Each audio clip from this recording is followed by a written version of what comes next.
අයිබෝන් හැමදෙනාම ලෑස්තිද පාඩම් පටන් ගන්න. අපි අද දවසේ යන්න හදනවා ලොකු පාඩමකට. ටිකක් බර පාඩමක්. බර පාඩමක් කියලා කියන්නේ දැන් පාඩම තමයි පොදුකාර පිරිවැය. පොදුකාර පිරිවැය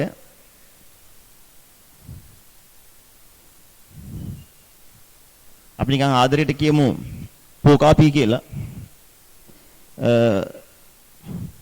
ඉංග්‍රීසියෙන් කියනවා overhead cost.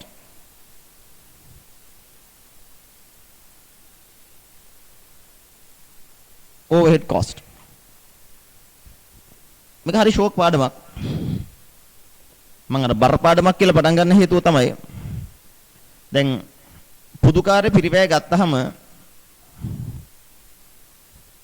සාමාන්‍යයෙන් මේ පාඩමට ලකුණු 20ක ප්‍රශ්නයක් අනිවාර්යනවා.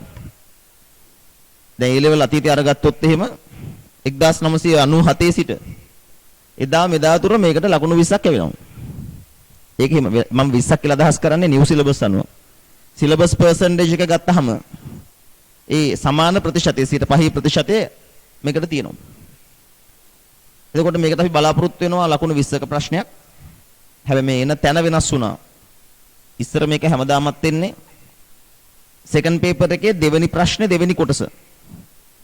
දැන් ඒක අපිට එහෙම තැන හරියට කියන්න බෑ. බොහෝ වෙලාවට දෙවෙනි ප්‍රශ්නේ තමයි වෙන තැනකට යන්නත් බැරි නෑ. මෙච්චර කල් දෙවෙනි ප්‍රශ්නේ තමයි තිබෙන්නේ. එතකොට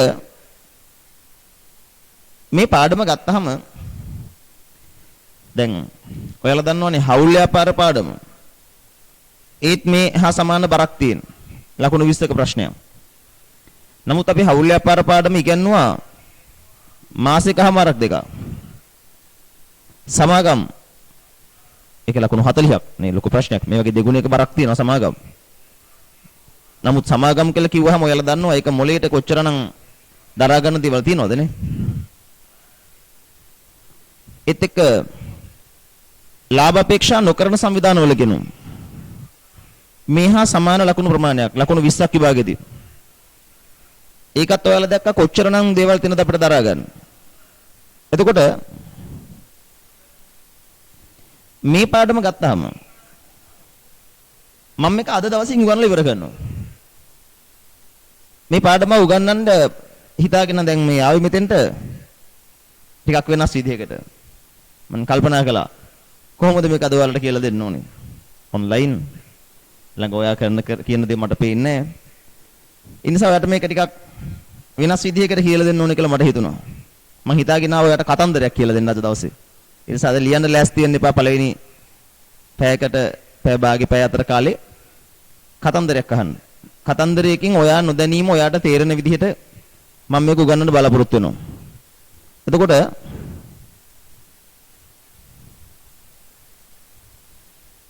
බලන්න. එතකොට මේ පාඩම ගත්තාම ඔයා බය වෙන්න එපා.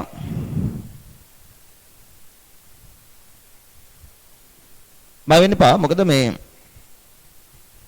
ඔයාලට ගරන් කළා මුළු ලකුණු ප්‍රමාණය මේ ප්‍රශ්නෙට ගන්න පුළුවන්. හරියට අහගෙන ඉන්න විතරයි උනේ. තව පැයක් යනකොට ඔයා විභාගයට ලකුණු 20ක් අරගන්නවා. මම මුලින්ම ඒකේ මූලික අධීරයන් ටික උගන්වන්න ගිහලා ඊට පස්සේ අයිපාරක් අපි සියලුම ප්‍රශ්න හදලා මේ කටයුතු නිම කරනවා. හරි. එහෙනම් ලියන මාතෘකාව ඔයාලගේ පොතේ පොදු කාර්ය පිරිවැය. overhead cost.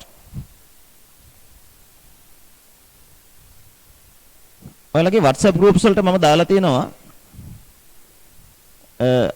ආන්තික පිරිවැයකරණයට අදාළ පිරිවැය පරිමාණ ලාභ විග්‍රහයට අදාළ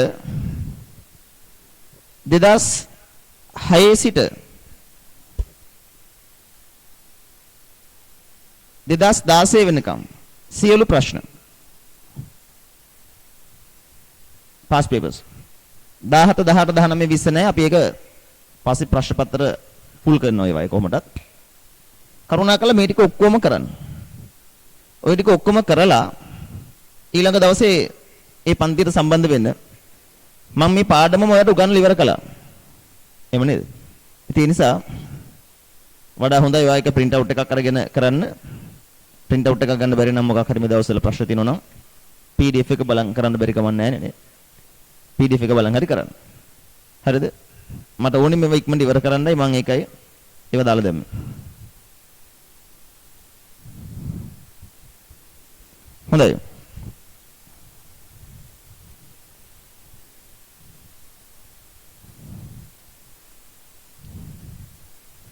මේ කාලේ ඔයාලා ගෙවල් වලට ඉතින් වෙලා ඉන්නේ. ඉතින් ගෙවල් ගාමින් යන දෙයක් තමයි බලා ගන්න වෙලා තියෙන්නේ ඔයාලට නේ. වෙනදා නම් ඉතින් පන්ති යනවා, ඉස්කෝලේ යනවා, එළියට බහලා ඇවිදිනවා කරනවා. ඉතින් එතකොට සුන්දර දේවල් බලා ගන්න ඕන තරම් ඔයාලට අවස්ථාව තියෙනවා. දැන් ඉතින් පාර දිහා බලාගෙන යනවා සුන්දර දෙයක් යයි කියලා. ඒත් කිට්ටු වෙන්න බෑනේ. මීටරේ දෙක තියාගෙන බලන්න ඕනේ. ඇත්තටම පවුනේ ළමයි. මිනිස්සෙගේ මූණක් පේන්නේ නැහැ. මාස්ක් දාගෙන වහගෙන යන්නේ. අපි පුදුකාර පිරිවැය. මෙතන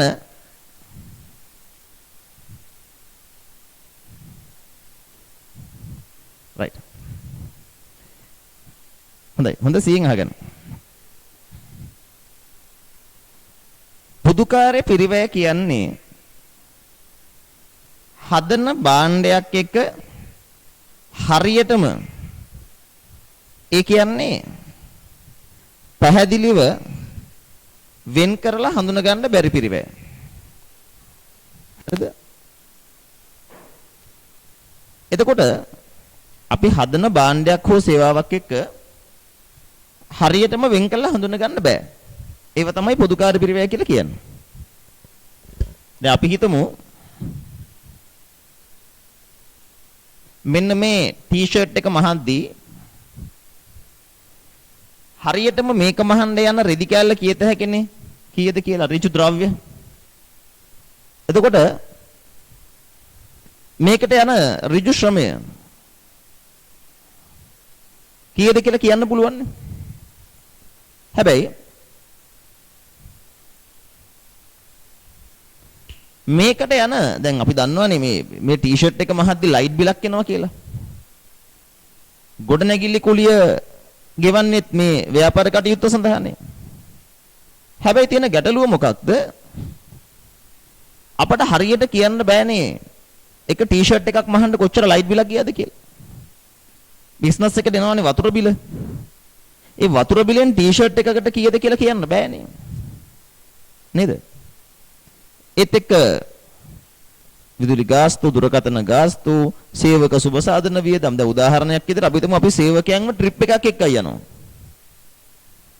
මේ ට්‍රිප් එකක් එක්කයි යන ගානත් මේ ටී-ෂර්ට් එක විකුණලා හොයන්න එපානේ.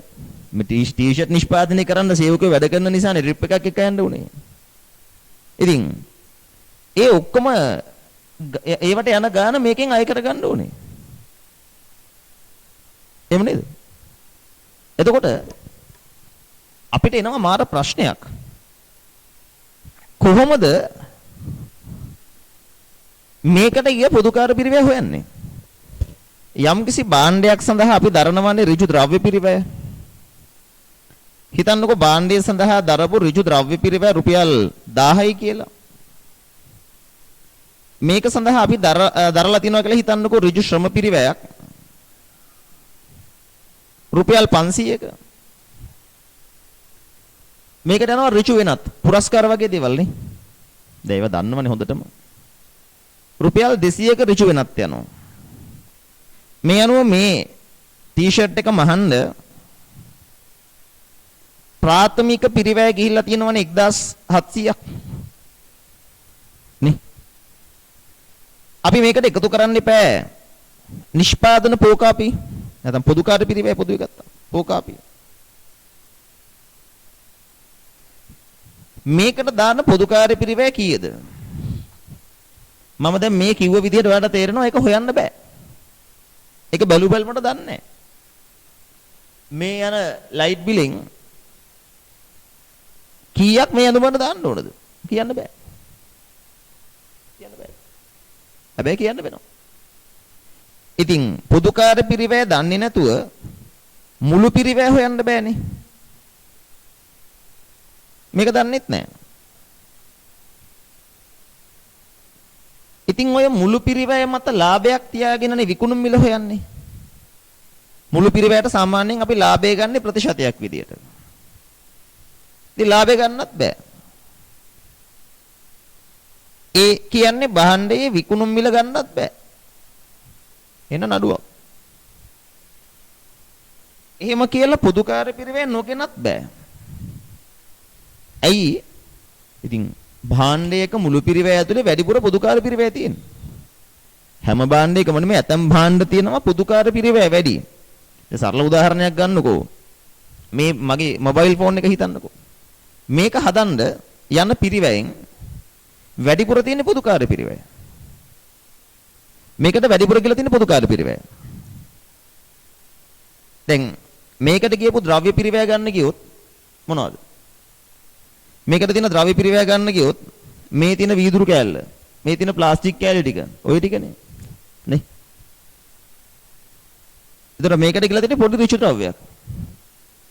ශ්‍රම පිරිවැය ගත්තත් මේක මේ එකලස් කරන ශ්‍රමිකයින්ට අඩුව ගාණක් ගෙවනවා ඇත්තනේ. වැඩිපුර ඇත්තේ මොනවද? මේකේ තියෙන මේ අමුද්‍රව්‍ය ටික රුපියල් 2-3000ක්වත් වටින්නේ නැතුව ඇතිනේ. නේ? රුපියල් 2-3000ක්වත් වටින්නේ නැහැ. ඒ වුණාට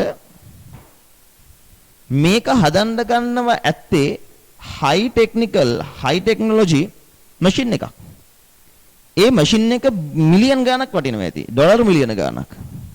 ඒතර මේ මැෂින් එකේ ෂෙයා වැඩිපුර ඇත්තේ මේක ඇතුලේ ඒව නේද? එනවාට තේරෙනවද? මේකේ පිරිවැය ඇතුලේ වැඩිපුර මොනවද තියෙන්නේ? මොනවද තියෙන්නේ? පොදුකාර පිරිවැයනේ.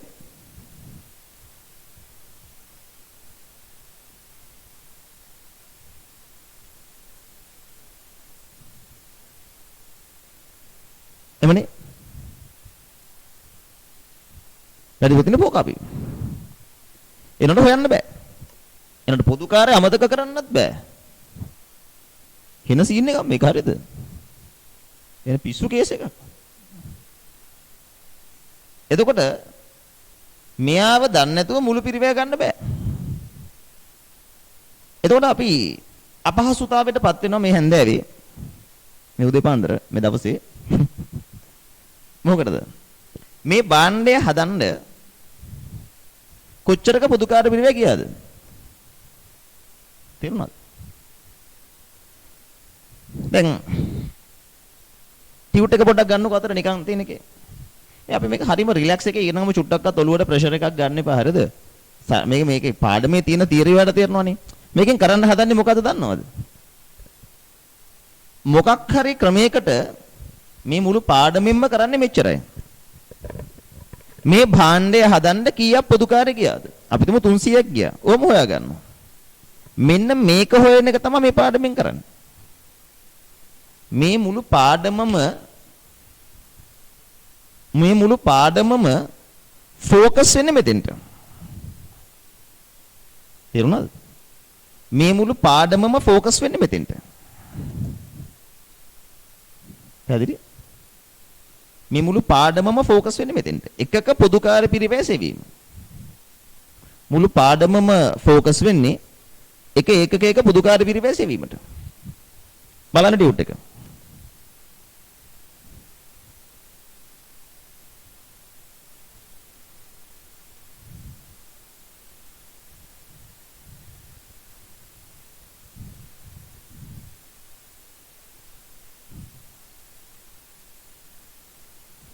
පොදුකාර පිරිවැය නිෂ්පාදනය කරන භාණ්ඩ හෝ සේවා ඒකකයක් සමග වෙන්කර හඳුනාගත නොහැකි පිරිවැය පොදුකාර පිරිවැය ලෙස හඳුන්වයි. පොදුකාර පිරිවැය විවිධ පදනම් ඔස්සේ වර්ග කළ හැකිය. එකක් තමයි ඒවායේ ස්වභාවය මත.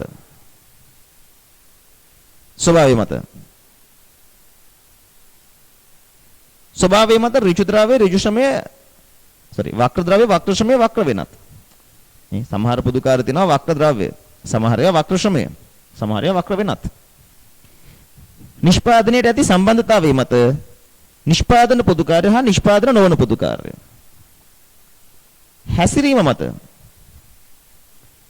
සමහර ඒවා ස්ථාවර පොදු කාර්ය, විචල්්‍ය පොදු කාර්ය, අර්ධ විචල්්‍ය පොදු කාර්ය, පියවර පොදු කාර්ය. කාර්ය මත ගත්තාම එක්ක නිෂ්පාදන පොදු කාර්ය, බෙදා හැරීමේ පොදු කාර්ය, පරිපාලන පොදු කාර්ය, අනිකුත් පොදු කාර්ය. ඔයාලට මතක ඇතිනේ අපි මේ පිරිවැය වර්ගීකරණ කළානේ. ඒ සාමාන්‍ය වර්ගීකරණයට පොදු කාර්ය කියලා දාපු එකයි කරලා තියෙන්නේ. භාණ්ඩ ඒකකයකට පොදු කාර්ය පිරිවැය ඇතුළත් කිරීමේ වැදගත්කම. භාණ්ඩ ඒකකයක මුළු පිරිවැයෙන් වැඩි ප්‍රමාණයක් පොදු කාර්ය පිරිවැය වන නිසා ඒකකයක මුළු පිරිවැය නිවැරදිව ගණනය කර ගැනීමටත් භාණ්ඩයේ විකුණුම් මිල තීරණය කර ගැනීම සඳහා ඒකකයකට පොදු කාර්ය පිරිවැය ඇතුළත් කිරීම වැදගත් වේ. ආයි බලන්න භාණ්ඩ ඒකකයක මුළු පිරිවැයෙන් වැඩි ප්‍රමාණයක් මොනවද පොදු කාර්ය පිරිවැයනේ. අන්න ඒ නිසා ඒකකයක මුළු පිරිවැයෙන් නිවැරදිව ගණනය කර ගැනීමටත් භාණ්ඩයේ විකුණුම් මිල තීරණය කරන්නත් පොදු කාර්ය පිරිවැය දැනගන්න එක වැදගත්. ඒකනේ මම මෙතන පෙන්නුවේ. පොදු කාර්ය පිරිවැය දන්නේ නැතුව මුළු පිරිවැය හොයන්න බෑ, ලාභය හොයාගන්න බෑ, විකුණුම් මිල හොයන්න බෑ. ඒ නිසා අනිවාර්යයෙන්ම පොදු කාර්ය පිරිවැය කීයද කියලා හොයාගත යුතුමයි. හොඳයි. පොදු කාර්ය පිරිවැය බෙදා හැරීමේ ක්‍රියාපටිපාටිය. පොදු කාර්ය පිරිවැය බෙදා හැරීමේ ක්‍රියාපටිපාටිය.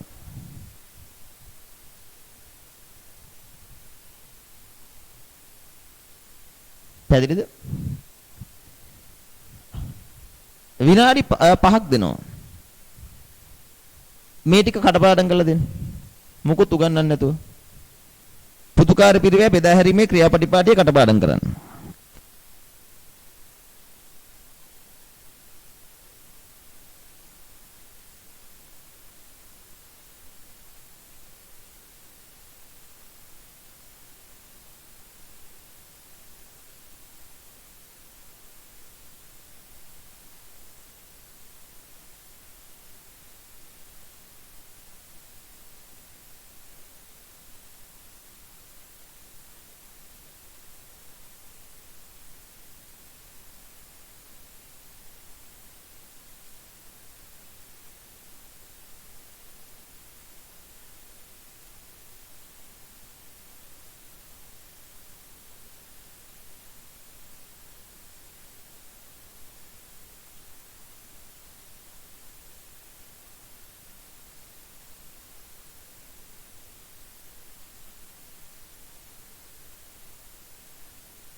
බලන්න. ළමෙක් අහනවා පොදු කාර්ය පිරිවැය කියන්නේ තේරුම මොකද්ද? පොදු කාර්ය පිරිවැයට තනි වචනයක් තමයි ළමයි වක්‍ර පිරිවැය. ඊටාම කෙටියෙන් කිව්වොත් පොදු කාර්ය පිරිවැය කියන්නේ වක්‍ර පිරිවැය. ආයතනයක තියෙන සියලුම ආකාරයේ වක්‍ර පිරිවැයට කියන තනි වචන තමයි පොදු කාර්ය පිරිවැය කියලා කියන්නේ. මේ බලන්න. ඔතන වචන පහක් තිබ්බා. මොකද අපි අගමුලන් නැතුව පාඩම් කළොත් ඔතන තිබ්බ වචනයක් කියන්නේ එක භාණ්ඩ ඒකකයකට පොදු කාර්ය පිරිවැය ගේනකොට ඒකට යම්කිසි ක්‍රියාවලියක් තියෙනවා. එක තමයි පොදු කාර්ය පිරිවැය රැස් කිරීම. දෙක ප්‍රතිපාදනය. තුන විභජනය. හතර ප්‍රතිවිභජනය. පහ අන්තර්ග්‍රහණය නැත්නම් අවශෝෂණය. එතකොට පොදු කාර්ය පිරිවැය ගත්තාම ඒකට අදාළව පියවර 5යි. පොදු කාර්ය පිරිවැය රැස් කිරීම, ප්‍රතිපාදනය, විභජනය, ප්‍රතිවිභජනය, අන්තර්ග්‍රහණය නැත්නම් අවශෝෂණය. මේ ටියුට් එක හම්බ වෙලා නැද්ද? මේක මේ මාසේ මුල දුන්නේ. මේක තමයි මේ මාසෙට දුන්නු තියරි ටියුට් එක. ඒ සමහර ළමයි ටියුට් එක හම්බ වෙලා නැහැ කියලා කියනවා.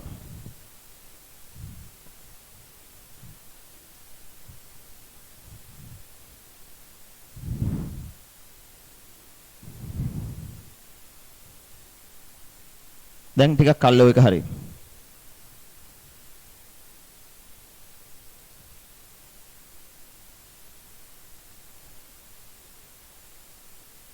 ලස්සන කවරයක් තියෙන ටියුට් එකක්. අනිවාර්යෙන් හම්බ වෙලා තියෙනවා. මොකද ඔයාලා මෙතන ඔක්කොම පන්තිසල්ලි ගෙවපු ළමයි ඉන්නේ. ඉතින් පන්තිසල්ලි ගෙවලා නම් ටියුට් එක ලැබෙනවනේ.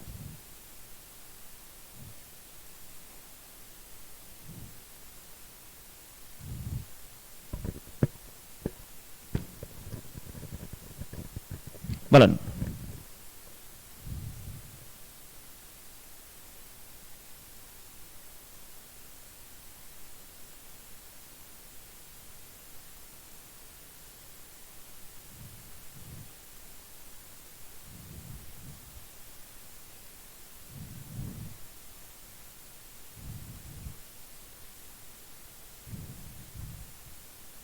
හොඳයි. බලන්න.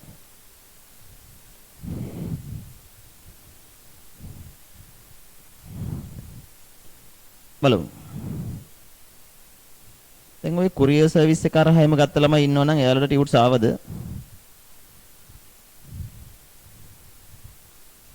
දැන් මේ වෙනකොට අපිට එයාලා කිව්වා ළමයින්ට ටියුට් එක ඇවල ඉවරයි කියලා නේද?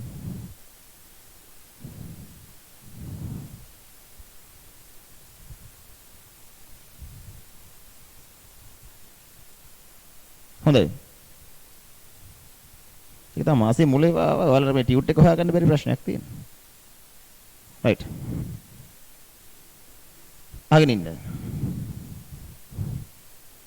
මෙන්න.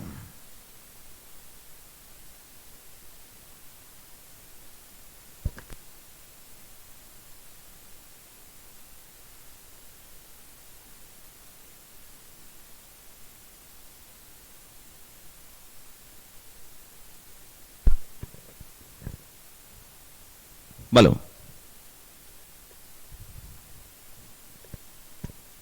දැන්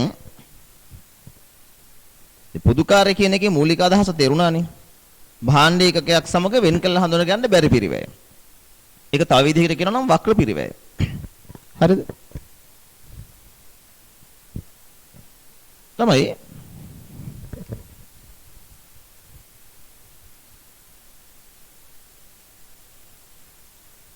බලන්න.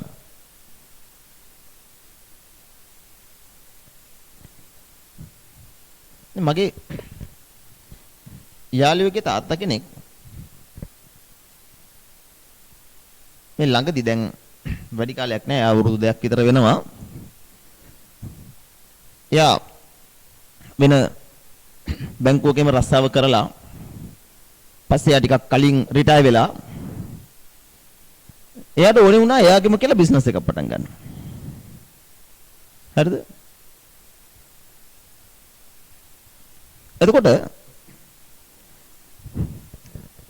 එයා මේ ඔය වඩු වැඩ එහෙම ඉස්සර තරුණ කාලේ කරලා තියනවා කියලා. ඉතින් ඔය දවසක් මමත් ගියපු වෙලාවක අංකල් මට කිව්වා පුතා මේ මට පොඩ්ඩක් මේ ලී ආශ්‍රිත දේවල් නිෂ්පාදනය කරන බිස්නස් එකක් කරන්න ආසයි. ලී අරගෙන ලී බඩු නිෂ්පාදනය කරන්න. පුටු මේස වගේ දේවල් කරන්න ආසයි කියලා. ඉතින් අතරම මේ එහෙම කියලා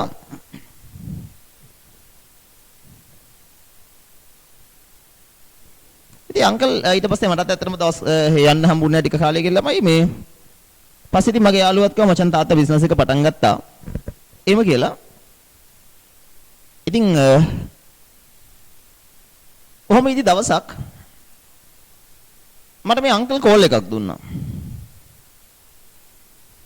කෝල් එකක් දීලා කිව්වා මේ පුතා මේ මම බිස්නස් එක පටන් ගත්තා. මං කිව්වා අංකල් කොහොමද?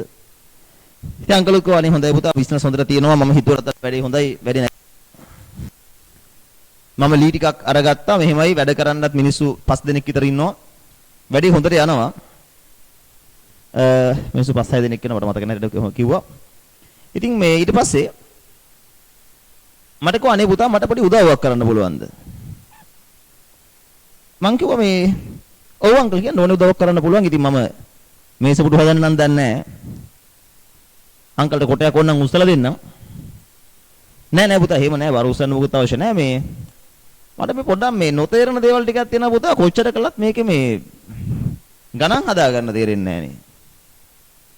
මට මේ පොඩි පටලැවිලි ටිකක් තියෙනවා. ඔයාලට පුළුවන් ද පොඩ්ඩක් විසඳලා දෙන්න? ඉතින් මම කිව්වා හරි අංකල් මම දන්න දෙයක් තියෙනවා නම් අංකල්ට මම කියලා දෙන්නම් කියලා. මට ඉතින් පොඩක් ෆ්‍රී වෙලාවක එන්න කියලා කිව්වා. මම ළඟදි දවසක් ගියා. දැන් මේ කොරෝනා කේස් වලට කලින්. ඉතින් ඇත්තටම මේ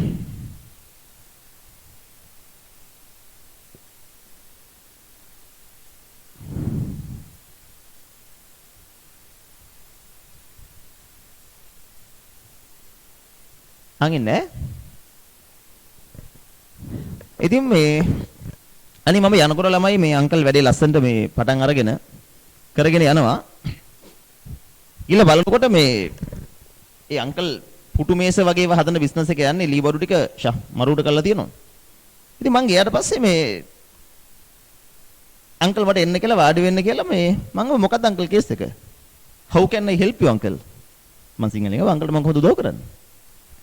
ඉතින් ඒතකොට මට අංකල් කිව්වා මේකයි පුතා මගේ ප්‍රශ්නේ. දැන් බලන්නකෝ මෙන්න මේක කියලා මේ අංකල් මට අත තියලා පෙන්නුවා මෙයාලා හදපු මේසෙකට. මේ මේසේ. හරිද? මේ මේසේ හදන්න පුතේ මට ගිහිල්ලා තියෙනවා හරියටම ගිහිල්ලා තියෙනවා රුපියල් 8000ක් වටින ලී.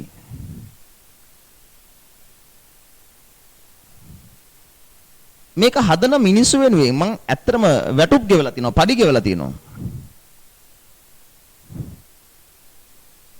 රුපියල් 3000ක.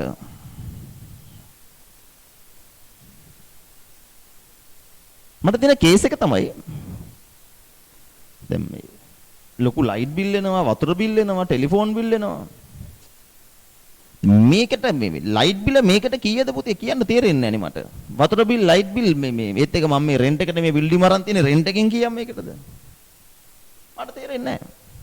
ඒ නිසා මම මේකට ගාණක් කියලා විකුණනකොට මට ලාභ වෙන්න පුළුවන්, පාඩු වෙන්න පුළුවන්. මට දැන් පහුගිය මාස දෙක තුනේ මේ වගේ ප්‍රශ්න වුණා. මේකට නැද්ද පුතේ කවුන්සලින් හරි විසඳුමක් කියලා මගෙන් ඇහුවා. මං කෝ ආයු අංකල් සුළු දෙයක් නේ. ඕකට accounts වල නියම වැඩක් තියෙනවනේ. අනේ අතද මම දනන් හිටියේ නෑනේ එහෙම එකක් තියෙනවා කියලා. මං කෝ අපෝ සරලයි මම කියලා දෙන්නම්. මං කෝ අංකල් අපි පොදුකාර පිරිවැය ටික රැස් කළා ඊට පස්සේ ප්‍රතිපාදනය කරගමු. ඊට පස්සේ ඒ ටික විභජනය කළා ඊට පස්සේ ප්‍රතිවිභජනය කළා අපි මේකට අන්තර්ග්‍රහණය කරමු. අංකල් මාතිය මෙන් බලලා මුසට පිස්සු දොයි. මං කෝ නෑ අංකල් එහෙම නෙමෙයි. අපි ඉස්ලාම මේකදී collection of overhead බලන්න ඕනේ. ඊට පස්සේ ඒවා allocate කරන්න ඕනේ. allocation එකට යන්න ඕනේ. ඊට පස්සේ apportionment එක, reapportionment එක. ඊට පස්සේ අපි අන්තිමට මේකේ absorption එක කරන්න ඕනේ. මේක absorb හරියට කරගත්තා නම් අංකල්ගේ ප්‍රශ්න ඉවරයි. කියලා. අංකල් කිව්වා එක්කෝ යට පිස්සු නැත්තම් මට පිස්සු. කමන්නේ. අනේ හැම ඉන්නකොට ඇන්ටි මට තේ එකකුත් ගෙනල්ලා දුන්නා. මම ඒකත් බිබි අංකල්ට මේ විස්තරේ කියලා දෙන්න ගියා. ඉතින් එදා අංකල්යි මායි කතා කරපු දේවල් ටික මම ඔයාලට මේ කියන්න කියලා හදන්නේ. ඔයාලා ආසද මාත් එක්ක මේ අංකල්ගේ ලීමඩුවට යන්න? රයිට්. එහෙනම් යමු. ඉතින් මම ගිහලා බලනකොට අහන්නේ අමු. ඉතින් මේ අංකල්ට තිබ්බ දෘෂ්ටියවත් නැති ළමෙක් මෙතන මගේ මොංගල් ප්‍රශ්නයක් අහනවා. අංකල්ට පිස්සුද සර්ගෙන් අහන්න. මේව කළා නම් ඉවරයිනේ. ඔක්කොම බිල් ටික අරගෙන හදපු ලීබඩු ගානෙන් බෙදුවා නම් ඉවරයිනේ. මට ඔයාලට කියන්න තියෙන්නේ මොංගල්ට ඩාලින් කියලා. අංකල් හදන්නේ මේස විතරක් නෙවෙයි. අංකල් හදන්නේ මේස විතරක් නෙවෙයි. අංකල් හදනවා පුටු. අංකල් හදනවා අල්මාරි.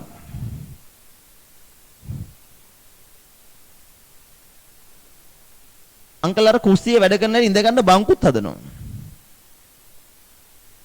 ඒ කියන්නේ අපේ ඒ ළමයා කියන්නේ මේස ගානයි පුටු ගානයි අල්මාරි ගානයි බංකු ගානයි එකතු කරලා අංකල්ගේ පුදුකාරයෙන් බෙදුවාම එකක් එනවා කියලා.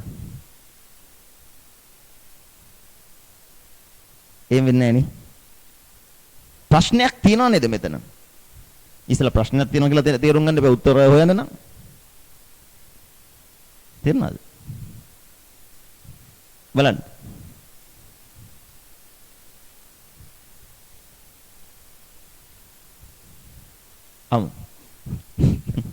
බලන් ඉන්න. ඔයාලට මෙහෙම පොදුකාර පිරිවැය ඉගෙන ගන්න හම්බ වෙන්නේ නැහැ හරිද? වගකීමෙන් කියන්නේ ඒ නිසා අහගෙන ඉන්න. අපි මෙහෙම කතා කරමු. අපි කතා කරනකොට ඔයාම දන්නේ ඔයාලට පොදුකාර තේරිලා. ඔයාලා කවුරුත් ඒකට කැමති නේ? නේද? ඔළුවට ප්‍රෙෂර් එකක් නැහැ වැඩේ ගොඩ. හරි බලන් ඉන්න. බලන්න. ළමයිනේ. ඉතින් මම මේ ෆැක්ටරි එක බලන්න ගියා. මේ අංකල්ගේ ලී මඩුව බලන්න ගියා. මේ ගියාම මේ ඒක හරි ෂෝක් ළමයි. ඒ අංකල් එක මාර ලස්සනට කරලා තිබ්බා මේ බිස්නස් එක. මෙහෙම මේ බිල්ඩිමක් අරගෙන මේක තමයි ආයේ කුලියට අරන් තිබ්බ බිල්ඩින් එක. මටත් ඔය කඩ තියන් ඉන්න බෑනේ.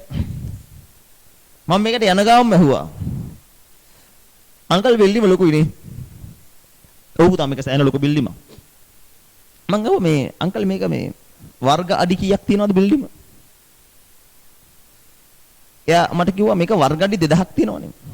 මුළු බිල්ඩිමම වර්ග අඩි 2000යි. ඉතින් එහෙම කියලා ඊට පස්සේ මේකට යනකොටම මේක මේ එක කොටසක් තිබ්බා බිල්ඩිමින්. ඔකේ මේ අර මැෂින් වගේක් දාලා තිබ්බා. අර ලී ගාන මැෂින් තියෙන. මෙහෙන් දාලා ක්‍රීන් ගාලා ලී එළියට එන්නේ ගෑවිලා. ලී ගාන මැෂින් තිබ්බා. ඒත් එක්ක ඔය ලී වල කපන කරන මේ කියක් විදුලි කියක් වගේ ඒවා තිබ්බා. වගේ ඒවා නෙමෙයි විදුලි කියක් තිබ්බා. විදින ඒවා ඩ්‍රිලින් මැෂින්ස් ඒවා තිබ්බා. ඉතින් වගේ මේකේ ගොඩක් මේ මැෂින්ස් තිබ්බා. එතකොට මේ අංකල් මට කිව්වා පුතා මේක තමයි අපේ තියෙන මූලික සැකසුම් අංශය. මේකේ පැත්තක ගහලා තිබ්බා මේ සැකසුම් අංශය කියලා. අංකල් හරි පිළිවෙලට වැඩ කරන මිනිස්සෙක් සැකසුම් අංශය. මේකේ ලී ටික හදා ගන්නවා. ඉතින් ඇත්තටම ඊට පස්සේ මොකද දන්නවද කරන්නේ මේ තව සෙක්ෂන් එකක් තිබ්බා. මේ හදාගත්ත ලී ටික ඔක්කොම පිළිවෙලකට මෙතන ලී ටික හදා ගන්නවා. ඒ ඔක්කොම ලී ගාලා කරලා ලී කුඩු ඔක්කොම මෙහෙන් අයින් කරලා ඒ නිම කරගත්ත ලී කෑලි ටික මෙන්න මේ අංශයට දා ගන්නවා. මේක එයා ලස්සන බෝඩ් එකක් දාලා තිබ්බා නිමවුම් අංශය කියලා. ෆිනිෂින් ඩිපාර්ට්මන්ට් එක ඉංග්‍රීසියෙන් දාලා තිබ්බ මම දැක්කා. ඉතින් මේකේ කට්ටිය මොකද කරන්නේ මේවට ඇන ගහලා කරලා ෆිනිෂ් කරලා පේන් කරලා වැඩ ටික ඉවරයක් කරනවා. මම ඉතින් අහුවා ඉතින් අංකල් නිකන් කියන්නකෝ. මේ සැකසුම් අංශේ කොච්චර ලොකුද? අර අංකල් කියන ඔක්කොම වර්ග අඩි 2000යි කියලා. ඊට මට යකෝ පුතා ඕකේ තියෙනවා මේ සැකසුම් අංශයේ තියෙනවා වර්ග අඩි 800ක්. 800ක වර්ග අඩි තියෙනවා. වර්ග අඩි. මං හව එතකොට මේ නිමවුම් අංශේ එයා කිව්වා මේ නිමවුම් අංශේ තියෙනවා මේක නිමවුම් අංශේ මේකේ තියෙනවා අතට කරනවා වර්ග අඩි 1000ක් වර්ග අඩි 1000ක්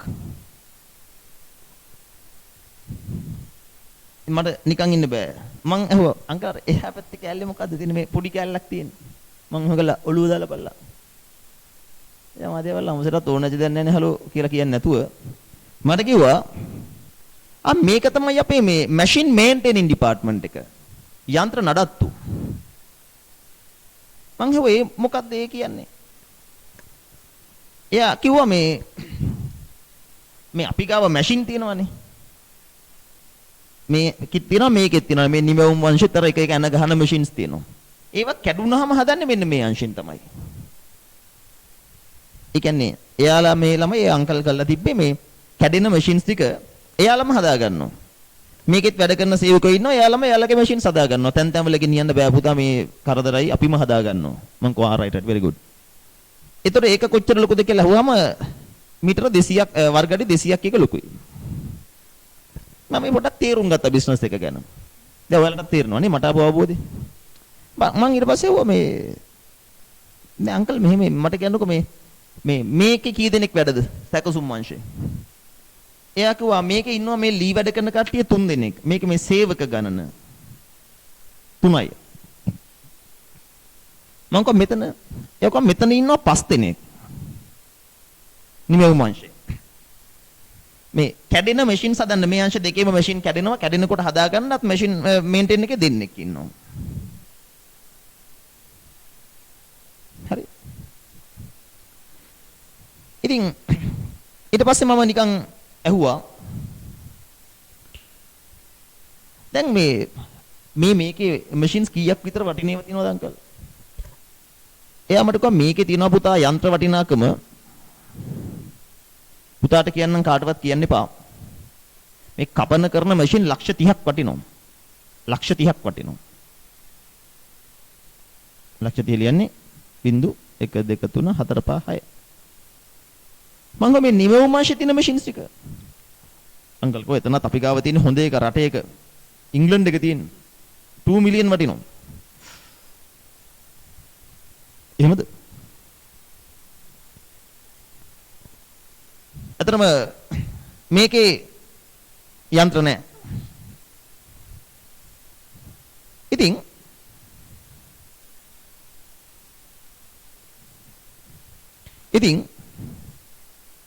මම රහස් තියාගත්තේ නැහැ මට අංකල් කාටවත් කියන්න එපා. ඔකට මම ඔයාලට කිව්වා කාටවත් කියන්න යන්න එපා. හරි? ඉතින් එතකොට මම තව ගොඩාක් විස්තර ඇහුවා. මට දැන් ඇත්තටම මතකත් නැහැ මම මතක් වෙන විදිහට ඔයාලට කියන්නම්. ඇත්තම කියනවා මෙහෙම වුණේ මම ගොඩක් විස්තර අහගෙන යනකොට මේ මිනිස්සයා මට කිව්වා ඔයාට ඕනේ හිකුත් නැහැ එපා හිකුත් නැහැ. මගේ ප්‍රශ්නේ ඕක නෙවෙයිනේ. නේ? මගේ ප්‍රශ්නේ ඕක නෙවෙයිනේ. මගේ ප්‍රශ්නේ මේසෙකට ලයිට් බිල් වතුර බිල් කොච්චරක් ඕනද? මං කෝ හරි. calm down. cool වෙන්න පොඩ්ඩක්. අංකල් මට දැන් කියන්නකෝ. දැන් සාමාන්‍යයෙන් ඔය අංකල් කියන බිල් ටික මොනවද? දැන් අංකල්ට සාමාන්‍යයෙන් එන බිල් ටික මට කියන්නකෝ. අනේ එතකොට මට මේ මිනිස්සයා කිව්වා මෙහෙම. මට ගොඩනැගිලි කුලියක් ගෙවන්න වෙනවනේ. ගොඩනැගිලි කුලියක් ගෙවන්න වෙනවා. මං ඔය කීයද? එයා කිව්වා මට මේ බිල්ඩින් එකට ගෙවන්න ඕනේ අවුරුද්දට ලක්ෂ 3ක කුලියක්. මං තව මොනවද තියෙන්නේ? දැන් මේ මම කතා කරන්නේ මේ අර පුදුකාර පිරිවැය ගැන අංකල්ගේ තිබ්බ. ඒ කියන්නේ ඍජු පිරිවැය නෙවෙයි ඈ. ඒ කියන්නේ මේ ලී පිරිවැයවත් වැඩ කරන සේවකයන්ට ගෙවන පඩියවත් නෙවෙයි මේ පුදුකාර පිරිවැය. එයා කියනවා මේ විදුලි බිල අපිට ලයිට් බිලක් එනවා අවුරුද්දට ලක්ෂයක විතර. මම තව මොනවද තියෙන්නේ? එයා කියනවා අයි පුතා මේ යන්ත්‍ර මම රක්ෂණය කරලා තිනවා යන්ත්‍ර වලට රක්ෂණ ගාස්තු අම්බු හරි ගණන් දෙන්න. මේවා ඉන්ෂුරන්ස් කරන්නම ලක්ෂ 2ක් විතර යනවා. ඔක්කොම ඉන්ෂුරන්ස් කරලා තියෙනවා. මම කිව්වා එච්චරද? අංකල් කියනවා එහෙම නෙමෙයි පුතා මේ අපි සේවකයන්ට කණ්ඩ බොණ්ඩක් දෙනවනේ මේ ඇන්ටිත් එක්ක බෑනේ. එයා කිව්වනේ අපි සේවකයන්ට කණ්ඩ බොණ්ඩ දෙමු කියලා. අපි කණ්ඩ බොණ්ඩ දෙනවා උදේට තේ දෙනවා 10ට අපි දෙන්නේ ටී එකක්. 3යි කාලට ප්ලේන් ටී දෙන්නේ. ප්ලේන් ටී නිකන් දෙන්නේ නැහැ කේක් කෑල්ලක් එක දෙන්නේ. බටර් කේක් එක දෙන්නේ. ඒ විතරක් නෙමෙයි අපි මේ මිනිසුන් ඔය අවුරුද්දට සැරයක් ට්‍රිප් එකක් එක්ක යනවා. පොඩි පොඩි වෙල්ෆෙයාර් එකක් දානවා. ඉතින් අවුරුද්දට සැරයක් අපි යාලට පොඩි ඔය හැම්පර්ස් මොන හරි දෙන වගේ වල වලට යවනවා. මං කෝ හොඳයිනේ. ඉතින් ඒ වගේ මේ සේවකයෝ වෙනින් මං හව අංකල් මං ඒකට සුබ සාධනය කියලා ලියා ගන්න දෙයක් වහා කියලා. සේවක සුබ සාධනයටත් අපිට සාමාන්‍යයෙන් ලක්ෂ 2ක් විතර වැය කරන්න සිද්ධ වෙලා තියෙනවා.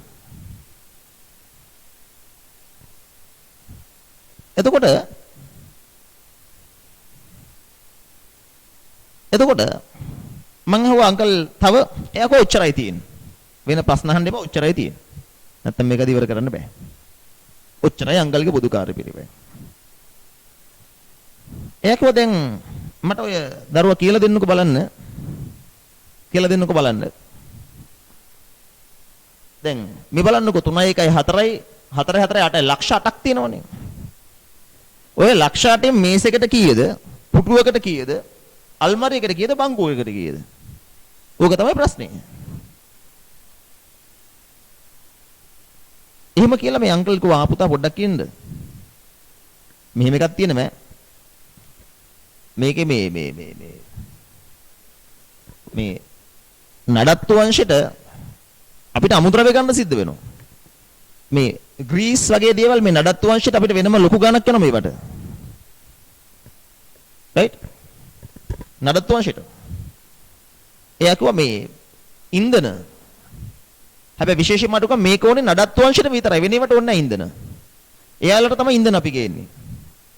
50,000ක විතර ඉන්ධන යනවා දැන් ගණන්. ලුබ්‍රිකන්ට් ගණන්. කියලා මට කිව්වා. මං කෝ රයිට්. ඔන්න ළමයි මේ අංකල්ගේ පොදුකාර පිරිවැය. මේ මනුස්සයාට ඇත්තටම ලොකු ගාණක් යනවනේ. මේ මනුස්සයාට නෙමෙයි ඔයාලට තේරෙන්නෙත් නැන්නේ තාම මේකෙන් මේ ඇත්තට මේසෙකට කීයක් දාන්නද කිසි පදනමක් නැහැනේ. මං කෝ රයිට්. අංකල් අපි දැන් යන් ඔෆිස් එකට. අනේ නැත්නම් යන් ගෙදර අංකල්ලාගේ. ගිහිල්ලා එහා පැත්තේ තියෙන අපි ගිහලා වාඩි වුණා. වාඩි වෙලා මම කොලයක් පෑන කිල්ලගෙන අංකල්ලාත් පැත්තක වාඩි කරගෙන මං කෝ රයිට්. අපි මෙහෙම දෙයක් කරමු. දැන් එතකොට අංකල් කියන්නේ මේ වනේ ලබන අවුරුද්දේ එයි කියලා හිතන බිල් ටික. රයිට්. අපි චුට්ටක් මෙහෙම දෙයක් කරලා බලමු.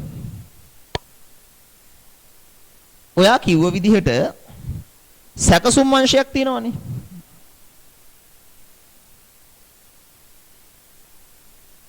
නිමවුම් වංශයක් තියෙනවනේ. ඒත් එක යන්ත්‍ර නඩත්තු වංශයක් තියෙනවනේ. යන්ත්‍ර නඩත්තු වංශයක් තියෙනවනේ. අංකල් කියනවා ඔව්. ඔය අංශ තුන තමයි තියෙන්නේ අපේ. පංගන මේ දැන් ඔය අංශ තුන වෙනුවෙන් වෙනමම ගෙවන්න වෙන මොන හරි බිලක් තියනවද? ඔය අංශ තුනට හරියටම වෙනම මේ අංශයට විතරයි කියන්න බල එකක් තියනවද? අංකල් කියනවා ඔව්. ඔයාලත් දන්නව මොකද්ද? මේ අංශ තුනෙන් එකකට වෙන් කළාම අඳුන ගන්න පුළුවන් එකක් තියෙනවා. එකක් තියව මොකද්ද? මොකද්ද? මේ අංශ තුනෙන් එකකට වෙන් කළා අඳුන ගන්න පුළුවන්. වෙන ඒවට එන්නේ නැහැ. හරියටම මේකට කියලා විතරක් කියන්න පුළුවන් එකක් තියව මොකද්ද ඒක? මොකද්ද ඒක? මෙන්න මේ 50 නේ. ඉන්ධන. වක්‍ර ද්‍රව්‍යයක් නේ. ඉන්ධන කියන වක්‍ර ද්‍රව්‍ය තිබ්බා. ඒක කෙලින්ම මෙයාට විතරයි.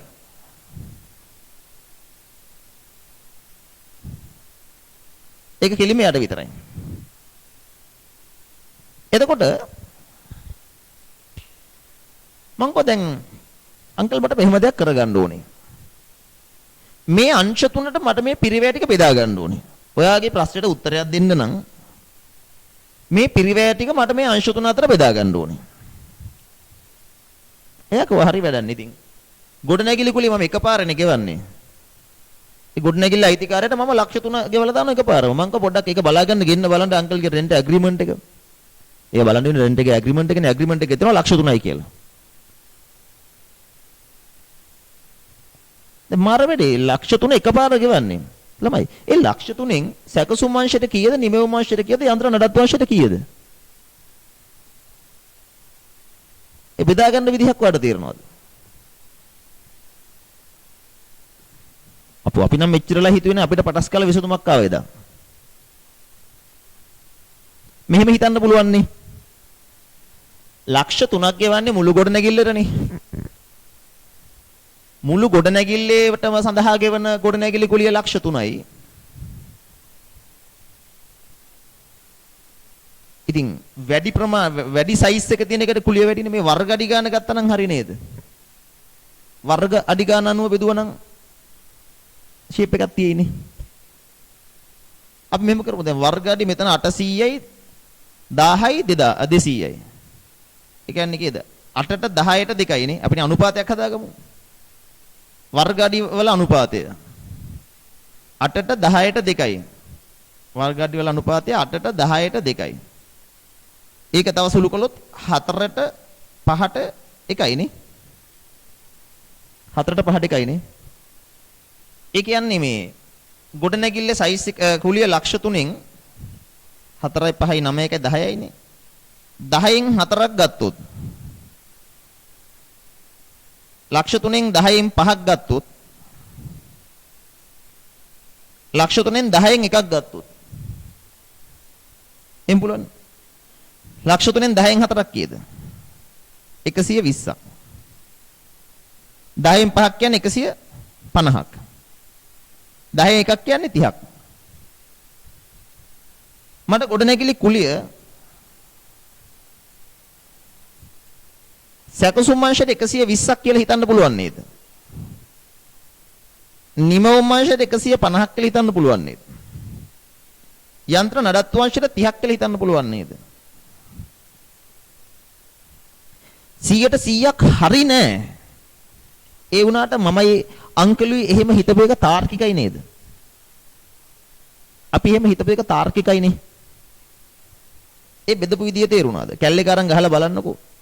සයිස් එක අතර අනුපාතයක් ගත්තාම 800ට 1000ට 200යි. ඒ කියන්නේ 5ට 4ට 5ට 1යි. ඒ අනුපාතයට මේ තුන බෙදාගත්තා. ඔයාලටත් ඒක හිතුණානේ නේ? එහෙම තමයිනේ කරන්න වෙන්නේ කියලා නේ. මම ඊට පස්සේ කියනවා මේ අංකල් ලයිට් බිල අංකල් හිතන්නේ ලයිට් බිල මේ අංශ තුනට කොහොමද බෙදෙන්නේ? එයා කියනවා මෙහෙමයි ඉතින්. ඔය අංශ තුනේ සයිස් එක අනුව ලයිට් බිල වැඩි වෙනවා. මේකට දාලා තියෙන ලයිට් ප්‍රමාණයට වඩා මේකට ටිකක් ලයිට්ස් වැඩි. මැෂින්ස් තිබ්බා කියලා අපේ ලයිට් බිල අමුතුවෙන් වෙනස් වෙන්නේ නැහැ. ඔය මැෂින්ස් ඔක්කොම අපිට මේ අඩු පවර් එකක් යන මැෂින්ස් කියලා එයා මට කිව්වා. මං කොහෙනම් මෙහෙම කරමු. සයිස් එක ලොකු වෙනකොට ලයිට් බිල වැඩි වෙනවා ඇති. මං අහුවා අංකල්ට දැන් මෙතන මේ මැෂින්ස් වලට යන ලයිට් එක වෙනම කියන්න බැරිද? එයා කිව්වා එහෙම කියන්න බෑ. එහෙම වැඩි වෙන්නේ නැහැ. ලයිට් බිල නිකන් තුනටම එක සම එහෙම තමයි යන්නේ. මං කියනවා රයිට් අංකල් එන අවුලක් නැහැ. අපි ඒකත් භූමි ප්‍රමාණයට බෙදලා දාමු විදුලි බිල. එතන විදුලි බිල සයිස් එක අනුව බෙදලා දැම්මොත් අර අනුපාතෙටම බෙදන්න. මේක 300යි මේක 100යි කියන්නේ ඒකෙන් 3න් එකයිනේ නේ. 12න් 3න් එකක් 40යි. 150න් 3න් එකක් 50යි මේක 10යි නේ. හොම් බෙදන්න පුළුවන්. මෙතන 90යි හරි 100යි. හරිද? අපිට ඊට පස්සේ බෙදන්න ඕනේ වුණා යන්ත්‍ර රක්ෂණය. යන්ත්‍ර රක්ෂණය ලක්ෂ 2කින්. ඔයා හිතන විදිහට කොහොමද මේක බෙදන්න ඕනේ අපි? යන්ත්‍ර රක්ෂණය. යන්ත්‍ර තිබ්බේ මේ අංශ දෙකේ විතරයි. ඉතින් යන්ත්‍රවල වටිනාකමනේ රක්ෂණය කරන්නේ නේ. මේකේ තියෙනවා මිලියන 3ක් මේකේ තියෙනවා මිලියන 2ක්. 3ට 2 අනුපාතයට බෙදුවා නම් හරිනේ. අපි යන්ත්‍ර රක්ෂණය 3ට 2 අනුපාතයට බෙදුවා. එදා 3යි 2යි 5යි. යන්ත්‍ර රක්ෂණය ලක්ෂ 2යි. ඒකෙන් 5න් 3ක් ගත්තා. 5න් 2ක් ගත්තා. ඒ කියන්නේ 120යි 80යි. මෙන්න යන්ත්‍ර රක්ෂණය.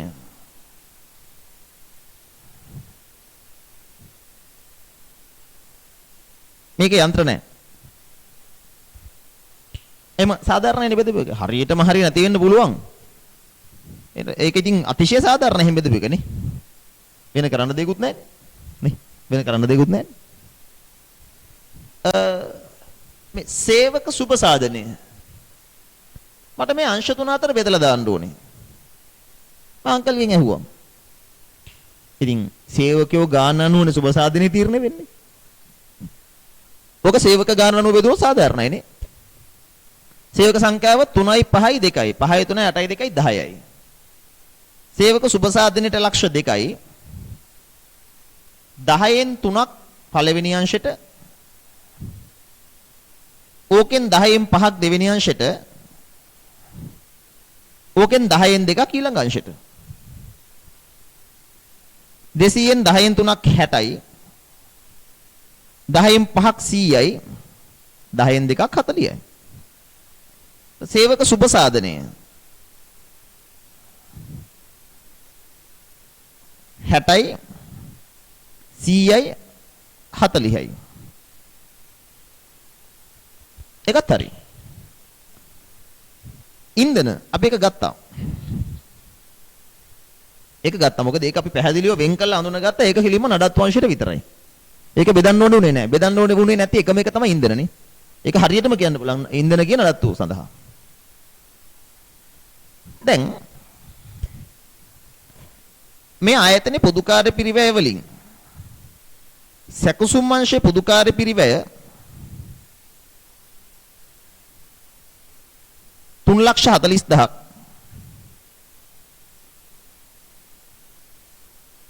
නිමවුම් අංශයට 3,80,000ක් යන්ත්‍ර නඩත්තු අංශයට 1,30,000ක් කියලා ආවා.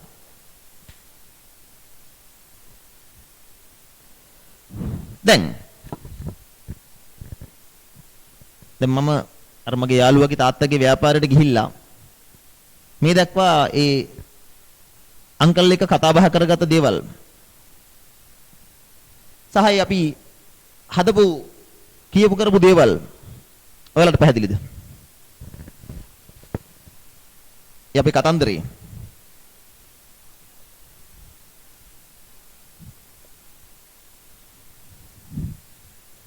පැහැදිලිනේ? දැන් මේ හන්නකෝ මේ බලන්න.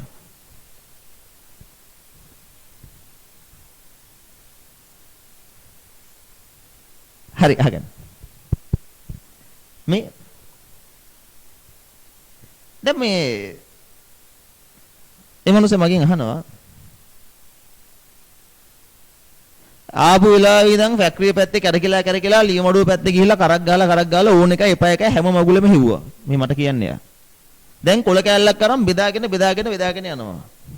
තමුසනම් මල වැඩයක් කෝයි. කෝල් නොකර නිකන් ඉන්න තිබ්බේ. ඉතින් මට ඕනේ මේවා නෙමෙයි. මොනවද මේ කරලා තියෙන්නේ? මේ මොකද මේ කරලා තියෙන්නේ? මට ඕනේ මේ මේසෙක පිරිවැය හොයාගන්නනේ. අංක පොඩ ඉන්නකෝ අංකල්. අනේයක් නොවේ. කියලා. මම මෙහෙම කියනවා.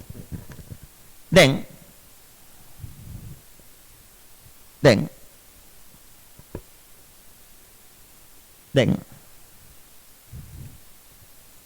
මං අහනවා දැන් මේ මේසයක් හදන්නේ කොහොමද අංකල්?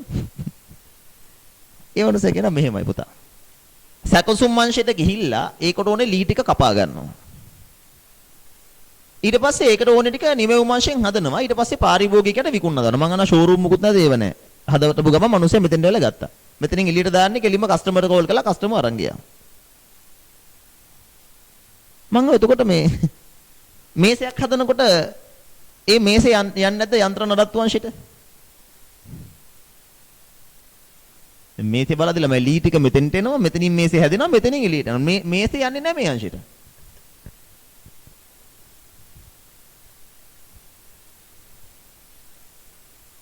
එහෙනම් කේස් එක ගන්නනේ. දැන් මේ මෙතනිනුත් සෑහෙන පොදුකාර පිරිවැයක් ඇති වෙනවනේ. ඒ වුණාට දැන් අපිට මෙහෙම කියන්න පුළුවන් නේ. මේ හදන මේසපුටු හදද්දී අනිවාර්යයෙන්ම සැකසුම් අංශයට යනවනේ. අනිවාර්යයෙන්ම හදන මේසපුටු ටික නිමෙවුම් අංශයට යනවනේ.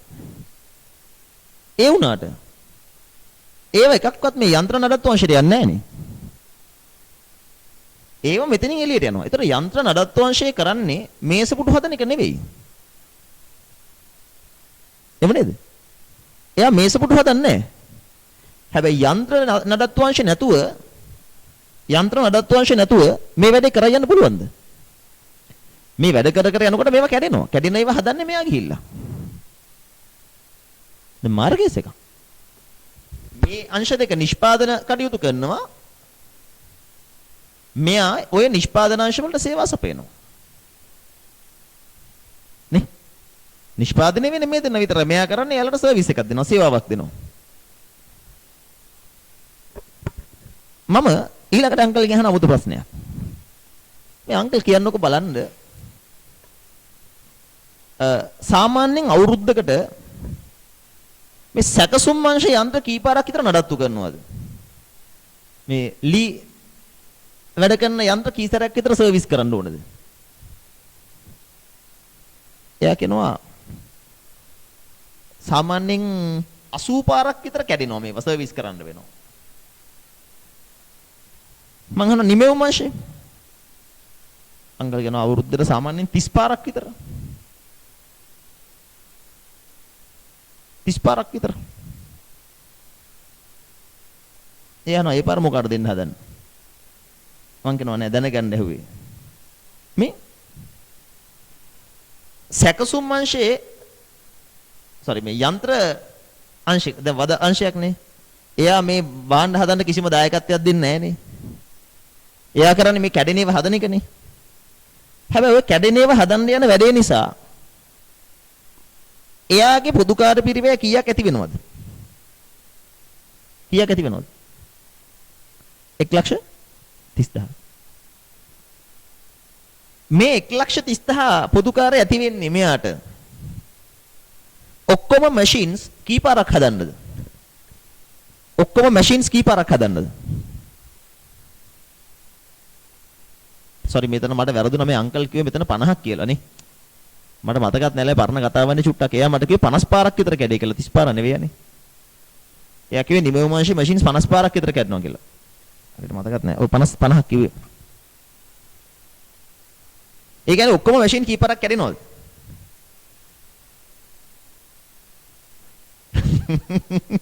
ඈ? ඔක්කොම මැෂින් 130 පාරක් විතර කැඩෙනවනේ. එතකොට දැන් මේ යන්ත්‍ර නඩත්තු අංශ 1,30,000ක පොදුකාර පිරිවැය යන්නේ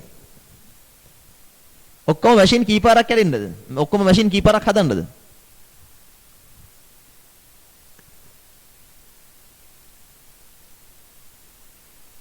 කීපාරකටද? 150 පාරකටනේ. 150 පාරකට. නෑනේ 130 පාරකට. 130 පාරකට.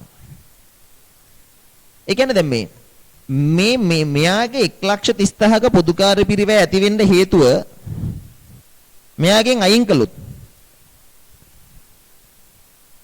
ඒ 130න් මෙයාට කීයක් අදාළයිද? ඔය 130න් මේ සැකසුම් අංශයට 80ක් ගන්න පුළුවන් නේ. මෙයාට 50ක් ගන්න පුළුවන්. මොකද මෙයා ඇත්තටම මේ කිසිම ලී බඩුවක් හදන්න දායක වෙන්නේ නැති මිනිස්සෙන්නේ. එයාගේ පොදුකාරය අපිට ඕනේ නැහැ. එයාව අපි අමතක කරලා දානවා. සැකසීමේ කාර්ය සඳහා අපිට කියන්න පුළුවන් මේ අනුව යනවා කියලා 4,20,000ක පොදුකාර පිරිවැය. මෙතෙන්ට 4,30,000ක්. 4,30,000.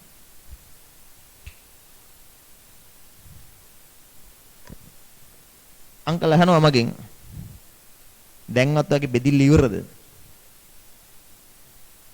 තාම මට කියන්න බැරිද මේසයක් හදන්න කොච්චරක ලයිට් බිල් වතුර බිල් වගේ පොදුකාර පිරිවැය යනවද? මම එයාගෙන් අහනවා මට තව එකම එක ප්‍රශ්නයකට උත්තරයක් දෙනවද? අංකල් කියනවා වෙන මොකුත් අහන්නේ නැහැ. අවශ්‍ය එක ප්‍රශ්නයයි නැත්තම් යනවා පොත බලාගෙන මං ආයෙ උත්තර දෙන්නේ නැහැ.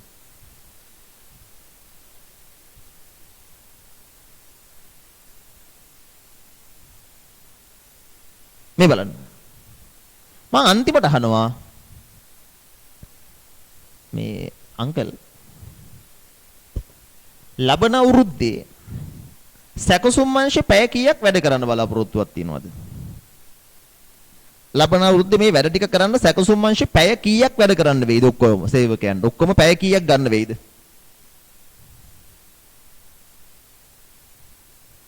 අංකල් මට කියනවා මෙහෙමයි පුතා ලබන අවුරුද්දේ මට හිතෙන්නේ අපිට පැය ඔක්කොම මේ 2100ක් විතර වැඩ කරන්න වෙයි. 2100ක් විතර වැඩ කරන්න වෙයි. ඔක්කොම එකතු කරලා බැලුවොත් පැය 2100ක් අපි බලාපොරොත්තු වෙනවා වැඩ කරන්න. ඔක්කොම කට්ටිය මහන්සියලා ඒ ඕවර් ටයිම් උත් කළා ඔක්කොමත් කළා 2100ක් විතර. මං අහනවා මට කියන්නකෝ මේ නිමෙවුම් අංශේ ඔක්කොම සේවකයෝ පැය කීයක් විතර වැඩ කරන්න බලාපොරොත්තු වෙනවද? එයා කියනවා මේකේ මේ නිමෙවුම් කටයුතු කරන්න අපිට සාමාන්‍යයෙන් පැය 4300ක් විතර වැඩ කරන්න වෙයි. right.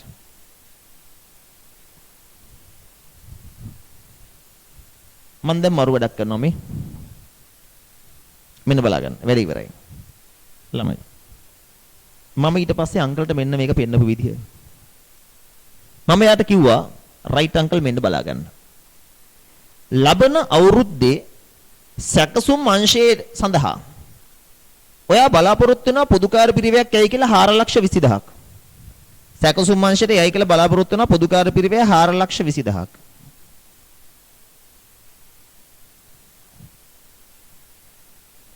හාරලක්ෂ 20000ක් සැකසුම් අංශයට පොදුකාර පිරිවැයක් යන්නේ අංකල්. ඔයා සැකසුම් අංශේ පැය 2100ක් වැඩ කරනකොට. නේ? සැකසුම් අංශේ පැය 2100ක් වැඩ කරනකොට 4200ක් යනවා. මම මේකෙන් මේක බෙදනවා. ඒ කියන්නේ අංකල් ලබන අවුරුද්දේ සැකසුම් අංශේ එක පැයක් වැඩ කළොත් එහෙම පොදුකාර පිරිවැයක් ඇති වෙනවා කීයක්ද? රුපියල් 200ක්. සැකසුම් අංශේ එක පැයක් වැඩ කළොත් එම පොදුකාර පිරිවැයක් ඇති වෙනවා කීයක්ද? රුපියල් 200ක්. ඔයා මට කිව්ව විදිහට නිමවුම් අංශේ ලබන අවුරුද්දේ අපි හිතනවා 4,30,000ක පොදුකාර පිරිවැයක් ඇති වෙනවා. ඒ ඇති වෙන්නේ නිමවුම් අංශේ ලබන අවුරුද්දේ පැය 4,300ක් වැඩ කරනකොට. ඒ කියන්නේ නිමවුම් අංශේ එක පැයක් වැඩ කළොත් රුපියල් 100ක පොදුකාරයක් ඇති වෙනවා. රුපියල් 100ක පොදුකාරයක් ඇති වෙනවා.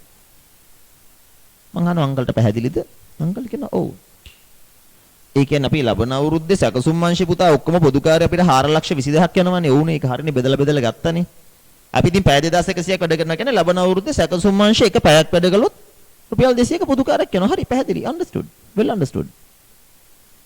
නිමවුම් අංශේ 4,30,000ක් කියන්නේ අපි ඔක්කොම පැය 4,300 වැඩ කරනකොට පැයකට 100යි. එයා කියනවා දැන් මටත් පොඩි කික් එකක් තියෙනවා. මටත් නිකන් මොකද්දෝ තේරෙන්න පටන් ගත්තා. අනේ පුතා මට කියලා දෙන්නකෝ. දැන් කොහොමද මේ මේසෙක පොදුකාරය හොයාගන්නේ? දැන් අංකලුත් අපේ වචන පාවිච්චි කරන්න පටන් ගන්න. දැන් එයාට තේරිලා මාත් එක්ක ගොඩක් වෙලා කතා කළා. මං කියනවා හරි මෙහෙම බලන්නකෝ. දැන් අංකල් හදන ලීබරු ටික අරන් එන්න. ඔන්න අංකල් උස්සගෙන ආව මේසයක්. ගෙනල්ලා තිබ්බා මෙතනින් මේසේ. තියලා යා මට කිව්වා අනේ මට කියන්නකෝ මේ මේසේ හදන්න කීයක් යනවද පොදුකාරය? එයා කියනවා ලියන ලී ගාන සේවකයන්ගේ පඩිනඩිය අවුලන්නේ මට මේකට පොදුකාරය කියන්නකෝ. මං අංකල්ගෙන් පෙරලා ප්‍රශ්නයක් අහනවා. පෙරලා කියන්නේ අංකල් පෙරලා නෙවෙයි ප්‍රශ්නයක් අහනවා මෙහෙම. අංකල් මේ මේසේ හදන්න සැකසුම් අංශේ පැය කීයක් යනවද? මේසේ හදන්න මේ සැකසුම් අංශේ පැය කීයක් යනවද? මං කියනවා මේ ලී ටික ගාලා කරලා හදාගන්න. එයා කියනවා මේසයක් හදන්න සැකසුම් අංශේ පැය 10ක් යනවා පුතා අනිවාර්යෙන් යනවා. මං අහනවා මේ මේසේ ෆිනිෂ් කරන්න. මේ වඩු වැඩ ටික කරලා තීන්ත ගාලා කරලා ඉවරයක් කරන්න. නිමවුම් වැඩවලට. එයා කියනවා ඒකට පැය 18ක් යනවා සාමාන්‍යයෙන්. මං කියනවා සිම්පල් නේ අංකල්. අපි හදාගත්තා සැකසුම් අංශේ එක පැයක් වැඩ කරනකොට පොදුකාර පිරිවැය යනවා කීයද? රුපියල් 200ක්. ඉතින් මේසයක් හදන්න සැකසුම් අංශේ පැය 10ක් යනවා නම් පැයකට 200 ගානේ ඔයාට රුපියල් 2000ක් යනවා. නිමවුම් අංශේ එක පැයක් වැඩ කරනකොට රුපියල් 100ක පොදුකාරයක් ඇති වෙනවා. ඉතින් අංකල් ඔයා පැය 100ක් නිමවුම් කටයුතු කරනවා නම් 1800ක පොදුකාරයක් යනවා. ඒ කියන්නේ අංකල් මේසෙකට දාන්න පොදුකාර පිරිවැය කීයක්ද? 3800ක්. අංකල් අහනවා චා මරුනේ. එයා ඉක්මනට දුවලා ගිහිල්ලා උස්සන් එනවා පුටුවක් මට ගහන්න නෙවෙයි පිරිවැය හොයාගන්න. එයා ඉක්මනට ගෙනවා පුටුවක් අනේ මට කියනවා ප්ලීස් පුතා මේකත් හදමු අපි. මං එයාගෙන් අහනවා දැන් අංකල් පුටුවක ලී ටිකේම හදාගන්න කොච්චර වෙලා යනවද? එයා කියනවා පුටුවක සැකසුම් කටයුතු සඳහා ලී ටික හදාගන්න පැය 6ක් විතර යනවා. මං අහනවා පුටුව ෆිනිෂ් කරන්න. ඒකට නිමවුම් කටයුතු සඳහා පැය 5ක් යනවා. නිකන් බලන් ඉන්නතෝ කියන්නකෝ බලන්න. අංකල්ට පුටුවක් හදාගන්න කොච්චරක පොදු කාර්යයක් යනවද? සැකසුම් කටයුතුට සැකසුම් කටයුත්තට එක පැයකට 200යි. එතකොට 1200යි. නිමවුම් කටයුත්තට 100යි 500යි. එතකොට 700යි. ඔන්න පුටුවක පුදුකාර පිරිවැය කීයද? 700යි. අනේ මේ වැඩේ බලාගෙන ඉඳලා අපේ අර යාළුවගේ අම්මා දුවගෙන එනවා කුස්සිය තිබ්බ බංකුව උස්සගෙන අනේ පුතේ කියන්න බලන්න මේ බංකුවේ පුදුකාර පිරිවැය කීයද? මෙන්න බංකුව මං කියනවා right aunty please come and sit here. මෙන්න වාගේ බංකුව අංකල්ගෙන් අහනවා බංකුවක් හදන්න ලී වැඩවලට කොච්චර වෙලා යනවද? එයා කියනවා ඒකට නම් පුතේ යන්නේ පැය 2යි. පැය 2ක සැකසුමකින් බංකු ලී ටික හදාගන්න පුළුවන්. මං අහනවා නිමවුමට එක පැයක් ඇති. අපි හදලා දෙමු නේද? මෙතන 1700යි ඈ. අපි හදලා දෙමු නේද? බංකුවක් හදන්න කීයක් යනවද පොදු කාර්යය? සැකසුම් අංශය පැය 2යි පැයකට 200යි. නිමවුම් අංශය පැයයි පැයකට 100යි.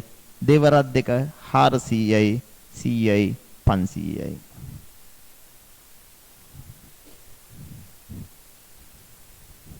ඔය ඔක්කොම ටික ඉවරනකොට මගේ යාළුවා එනවා. එයා වාහනේ රිවර්ස් කරලා කියනවා මචං මේ දැන් අලුත් ඕඩර් එකක් අරගෙන ආවා අල්මරියක් හදන්න. ඔහොම්මම හදලා දීපන් කොල්ලෝ අල්මරිය හදන්න කොච්චරක පොදු කාර්යයක් යනවද? මං කියනවා උඹටත් ඕන නැති මගුලන්නේ අල්මරියක් උස්සන් ආවා කමන්නේ මචං හදමු. මං එහෙමම අහනවා අල්මරියට පැය කීයක් යනවද? අංකල් කියනවා අල්මරියේ සැකසුම් කටයුතු සඳහා නම් පුතා පැය 20ක්වත් යයි. සෑහෙන මහන්සි වෙනවා අල්මරිය වැඩවලට. නිමවුම් කටයුතු කරන්න පැය 30ක්වත් යයි. කියන්නකො නිකන් ඉන්නතු ඔයාලා. අල්මරියක පොදුකාර පිරිවැය කීයද?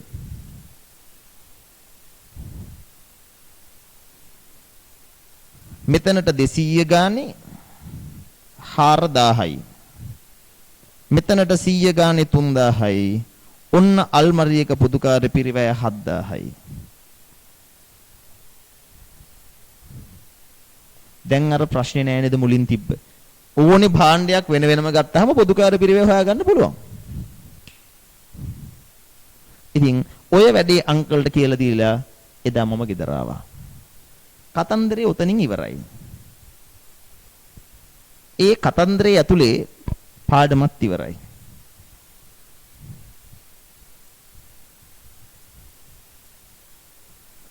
පාඩමත් ඉවරයි.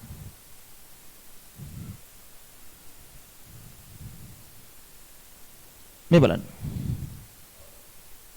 දැන් අහගන්නකො වැඩේ ඉවර නෑ. ළමයි. මිලෝදයන් නොතේරි වචන පහක් පාඩම් කළා නේද? මොනවාද ඒ වචන පහ? එක තමයි පොදුකාර පිරිවැය රැස් කිරීම. අහගන්න. හොඳ සිහින් ඉන්න. පොදුකාර පිරිවැය රැස් කරනවා කියන්නේ මොකද්ද දන්නවද? අංකලුයි මායි ලබන අවුරුද්දේ පොදුකාර පිරිවැය මෙන්න මේවා කියලා ලියාගත්ත නේද පැත්තක? මෙන්න පළවෙනි වැඩේ. පොදුකාර පිරිවැය රැස් කිරීම.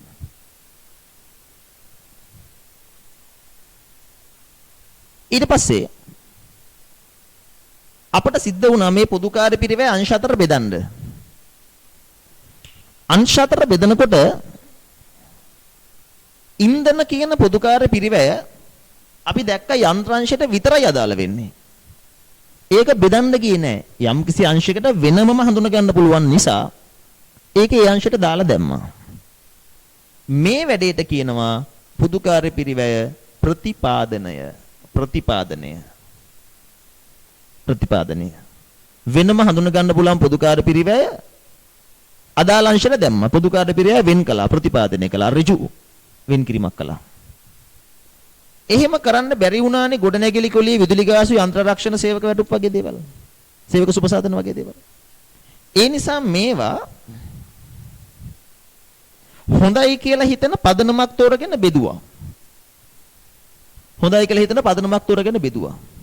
ඒකට තමයි කිව්වේ පුදුකාර්ය පිරිවැය විභජනය කියලා. විභජනය. ඔන්න ප්‍රාථමික විභජනය. ඕක තමයි ප්‍රාථමික විභජනය. ඊට පස්සේ මේ බලන්නකො නිෂ්පාදන අංශ වලින් භාණ්ඩය හදන්න ඍජුදායකත්වයක් වෙනවා. සේවා අංශය භාණ්ඩ හදන්න ඍජුදායකත්වයක් දෙන්නේ නැහැ. හැබැයි සේවා අංශය මේ නිෂ්පාදන අංශ වලට උදව් කරනවා. ඒ නිසා සේවා අංශයේ පොදුකාර්ය පිරිවැය ටික අරගෙන එයා මේ නිෂ්පාදන අංශ වලට උදව් කරපු අනුපාතයට අනුව එයා මේවට උදව් කළේ මැෂින් කැඩිච්ච නිසානේ උදව් කළේ. ඒ අනුපාතයට අනුව සේවා අංශයේ පොදුකාර්ය පිරිවැය නිෂ්පාදන අංශ අතර ආයි පාරක් බෙදුවා. මේක ප්‍රාථමික විභජනය. මෙන්න ප්‍රතිවිභජනය නැත්නම් ද්විතීක විභජනය. ඒතර තුන්වෙනි එකේ මුලින් කතා කළේ ප්‍රාථමික විභජනය, මේ තියෙන්නේ ද්විතීක විභජනය. primary apportionment and secondary apportionment. ඊට පස්සේ හොඳයි කියලා හිතන විදිහක් තෝරගෙන මේ පොදුකාර්ය පිරිවැය එක භාණ්ඩ ඒකකයකට ඇතුළත් කළා. මේ භාණ්ඩයකට ඇතුළත් කරනවට කියනවා පොදුකාර්ය අන්තර්ග්‍රහණය. නැත්තම් අවශෝෂණය කියලා. absorption. අන්තර්ග්‍රහණය නැත්තම් අවශෝෂණය කියලා. පොදුකාර්ය පිරිවැය රැස් කළා. ඒ කියන්නේ ලබන අවුරුද්දේ පොදුකාර්ය මොනවද කියලා එක එක ශීර්ෂයටද ලියාගත්තා. මං කොනේ අපිට මේකට අර අංකල්ගේ රෙන්ට් ඇග්‍රීමන්ට් එක බලන්න උනා, ලයිට් බිල්, වතුර බිල් බලන්න උනා. ඔන්න. ඊට පස්සේ වෙනම හඳුන ගන්න පුළුවන් නම් ඒවා ප්‍රතිපාදනය කළා. හඳුන ගන්න බැරි දේවල් පදනමක් තෝරගෙන බෙදුවා. ඉස්සෙල්ලා සියලු පොදුකාර්ය පිරිවැය මේ අංශ අතර බෙදුවා. ඔක්කොම අංශ අතර බෙදුවා. අන්න ප්‍රාථමික විභජනය. ඊට පස්සේ සේවා අංශ පොදුකාර්ය පිරිවැය නිෂ්පාදන අංශ වලට ආයි බෙදුවා. ඒක ප්‍රතිවිභජනය නැත්නම් ද්විතීක විභජනය. ඊට පස්සේ නිෂ්පාදන අංශ දෙකේ විතරක් තියෙන පොදුකාර්ය සුදුසු ක්‍රමයක් තෝරගෙන භාණ්ඩ ඒකකයකට ඇතුළත් කළා. ඒක අවශෝෂණය, අන්තර්ග්‍රහණය. පොදුකාර්ය පාඩම ඉවරයි. දැන් කියන්න තේරුණාද?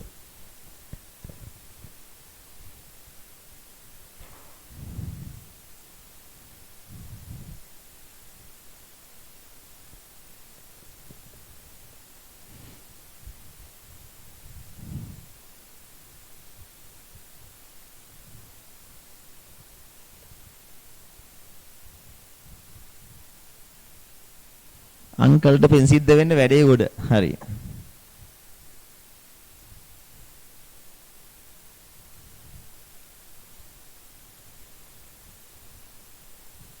right.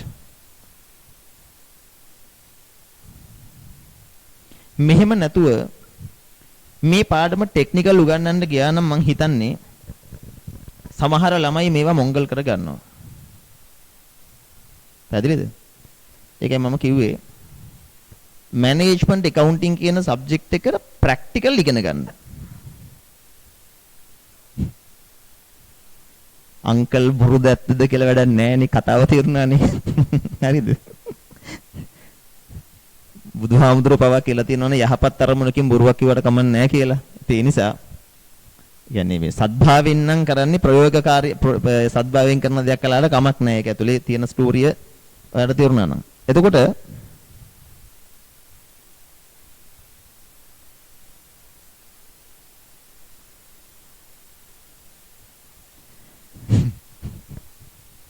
මෙහෙම ලී මඩුවකට මම ගිහිල්ලත් නැහැ. මෙහෙම අංකල් කෙනෙකුයි මායි අතර සම්බන්ධයක් තිබෙත් නැහැ. මට කටට ආපු දෙයක් වට කිව්වේ. ඒකයි මම කි මට අද මෙතෙන්ට එනකොට මම හිතාගෙන ආවා මේකට ටිකක් කතන්දරයක් කියලා. අමුතු විදිහට වඩ මේක කියලා දෙන්න ඕනේ කියලා. ඒ නිසා මම අද මේ උඩට නැග්ගේ මෙහෙම කතන්දරයක් හරියයි කියලා හිතාගෙන. ඒ නිසා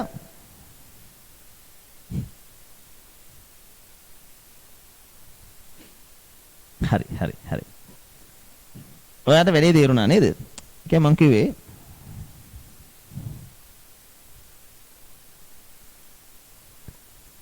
right. ආපෝ 2019 කියලා සර්ගේ ක්ලාස් එකට මුලින් ඉඳන් එන්න තිබ්බනම් කියලා හිතෙනවා. හරි. වැඩේ තේරුණානේ? ඒකයි මම කිව්වා ඔයාලට මේ පටන් ගන්නකොටම මේ මැනේජ්මන්ට් ඇකවුන්ටිං කැලලට බය වෙන්න එපා. තේරුණාද? ඒව රහ කළා අපි ඉගෙන ගන්නවා. ඒ නිසා මේව ළමයි මේ සබ්ජෙක්ට් එක හරි ප්‍රැක්ටිකල්. මැනේජ්මන්ට් ඇකවුන්ටිං කියන්නේ හරිම රහ සබ්ජෙක්ට් එකක්. එහෙම නැතුව මේව තේරුම් ගන්න අමාරුයි. හොඳයි බලමු.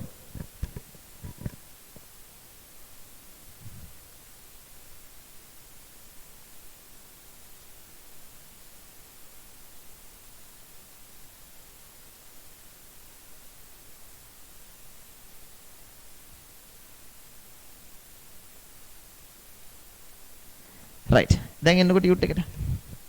හරි. දැන් මට ඕනුනේ මොකද්ද දන්නවද කරන්න? මට ඕනේ වුණා ඔයාගේ ඔළුවට පොඩි මොඩල් එකක් දාන්න. right. මට ඕනේ ඔයාගේ ඔළුවට පොඩි මොඩල් එකක් දාන්න. දැන් මම ඔයාගේ ඔළුවට ස්ට්‍රක්චර් එකක් දාලා තියෙනවා.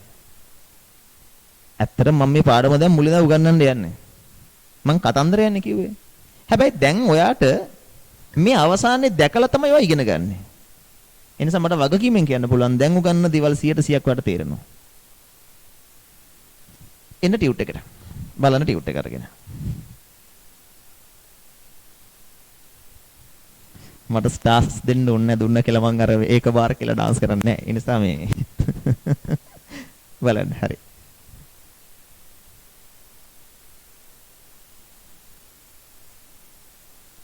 හොඳයි. දැන් කියවන්න බලන්න. පොදුකාර පිරිවැය රැස් කිරීම.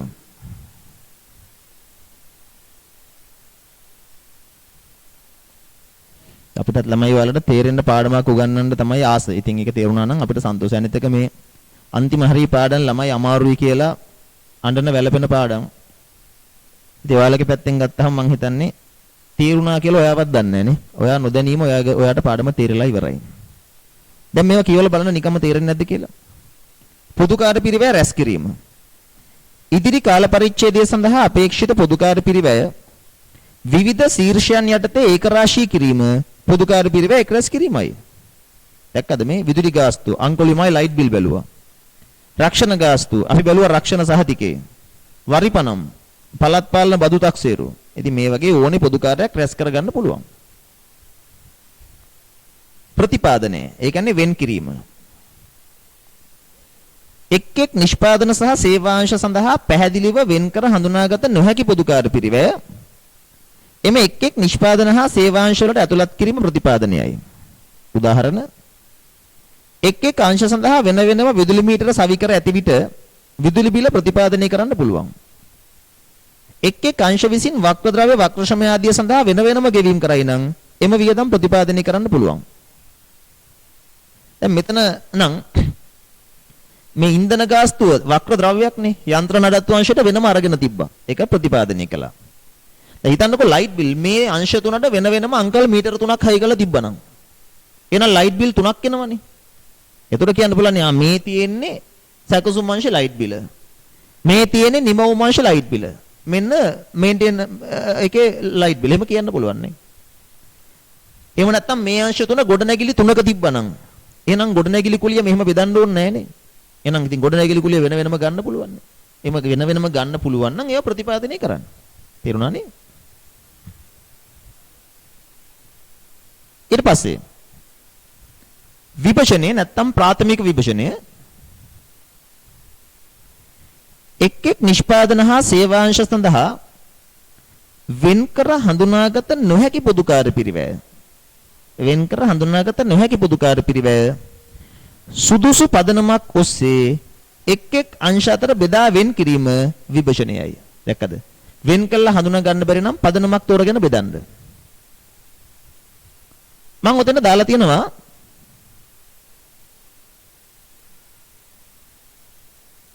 right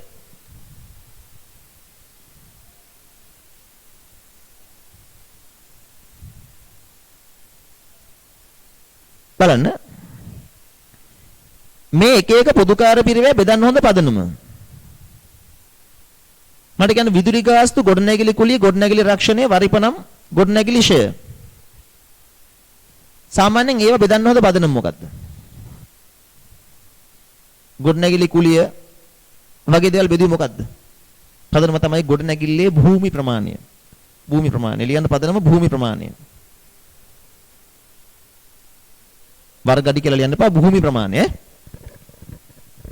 භූමි ප්‍රමාණය.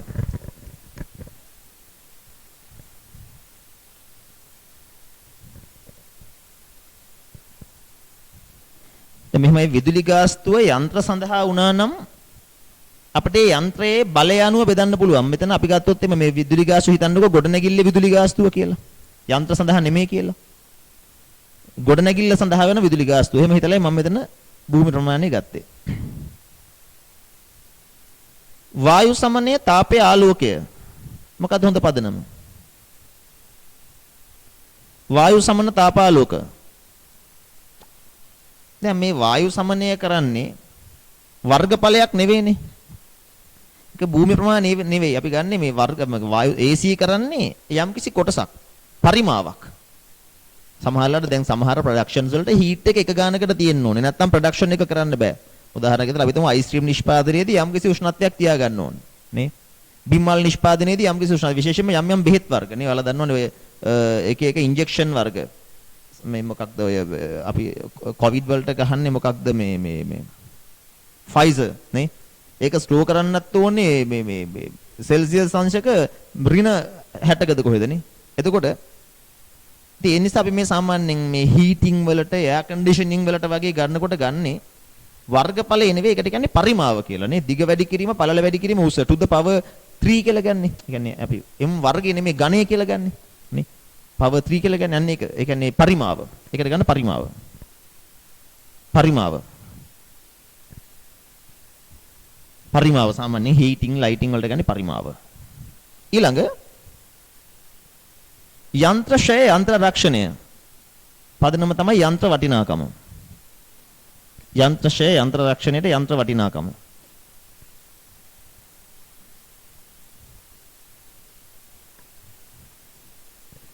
යන්ත්‍ර සඳහා බලය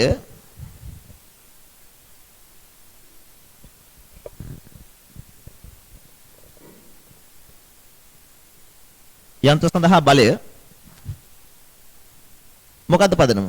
යන්ත්‍ර සඳහා බලය කිලෝවොට්. යන්ත්‍රවල බලය මන ඉන්නේ කිලෝවොට් වලින්. කිලෝවොට්. යන්ත්‍ර සඳහා බලය මන ඉන්නේ කිලෝවොට් වලින්.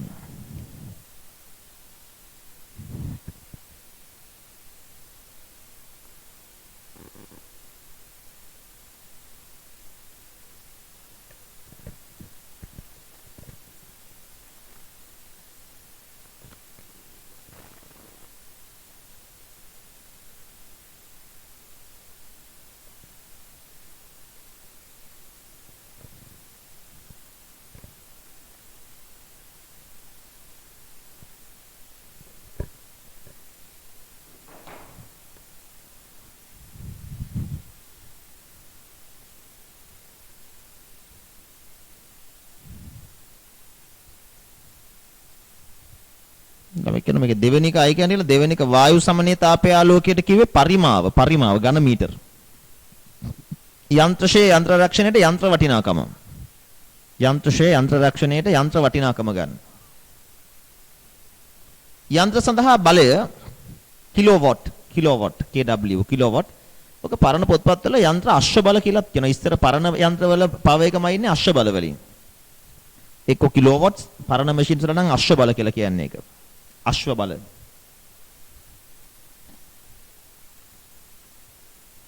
සේවක සුපසාධන වියදම් වලට ලියන්න සේවක සංඛ්‍යාව.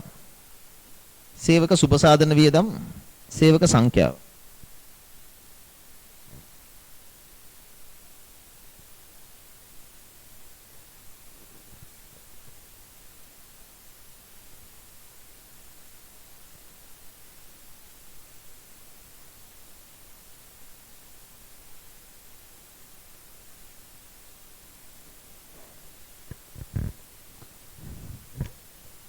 right.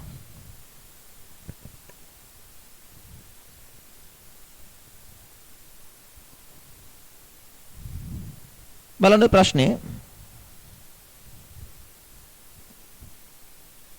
එක් නිෂ්පාදන හා සේවාංශ අතර වෙන් කර හඳුනාගත නොහැකි පුදුකාර පිරිවැය සුදුසු අපි කතා කළන එක පළවෙනි ප්‍රශ්නට යන්න. පළමු තීරුවේ දැක්වෙන පුදුකාර පිරිවැය එක් අයිටමේ විභජනය සඳහා යොදා ගන්න පුළුවන් වඩාත්ම සුදුසු පදනම දෙවෙනි තීරුවෙන් තෝරා දක්වන්න. කරන්න බලන්න. කරන්න පළවෙනි ප්‍රශ්නේ.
හොඳයි බලමු.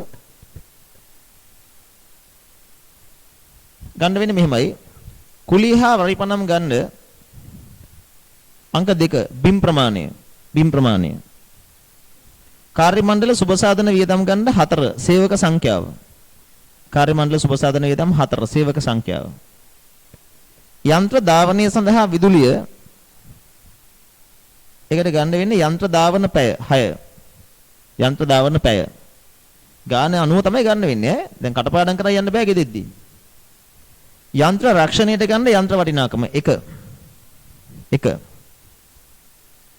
ගබඩා වියදම් ඔක ගන්න ඉදිරිපත් කළ ද්‍රව්‍ය අධ්‍යාචනපත් සංඛ්‍යාව. ගබඩාවේ වියදම් අතනම ගබඩාව කියන්නේ සේවා අංශයක්. ඒක බෙදන්න ගන්න ඉදිරිපත් කළ අධ්‍යාචනපත් ගණන. තත්ත්ව පාලන වියදම් ගන්න වෙන්නේ නිෂ්පාදන ඒකක ගණනනේ. නිෂ්පාදන ඒකක ගණන අනුව තත්ත්ව පාලනය වෙනස් වෙනවා. යමු දෙවෙනි ප්‍රශ්නෙට. නිෂ්පාදනාංශ දෙකකින් x හා y සහ සේවාංශ දෙකකින් ගබඩාව හා නඩත්තු කියලා සමන්විත කර්මාන්ත ශාලාවක පොදුකාර පිරිවැයට අදාළ තොරතුරු. වක්‍ර වැටුප් නිෂ්පාදනාංශයේ xy ගබඩාව නඩත්තු. විදුලි ආලෝකයේ කර්මාන්ත ශාලා කුලිය රක්ෂණ ගාස්තු යන්ත්‍ර රක්ෂණ ගොඩනැගිලි රක්ෂණ යන්ත්‍රශය කර්මාන්ත ශාලා කළමනාකරණ වැටුප්. පහත දක්වන තොරතුරුද සපයා ඇත කියලා වගුවක තොරතුරු දෙනවා. ඔයාට කියන්නේ පොදුකාර පිරිවැය වියෝජනය කරන්න කියලා. එතන යන්ත්‍ර සූත්‍ර පොත්තකයේ භූමි ප්‍රමාණය සේවක සංඛ්‍යාව. ඒතර ඕකට අපි ගහන්න ඕනේ වගුවක්. මේ කරපු දේ අපි ලස්සන වගුවක් ඇසුරෙන් කරමු.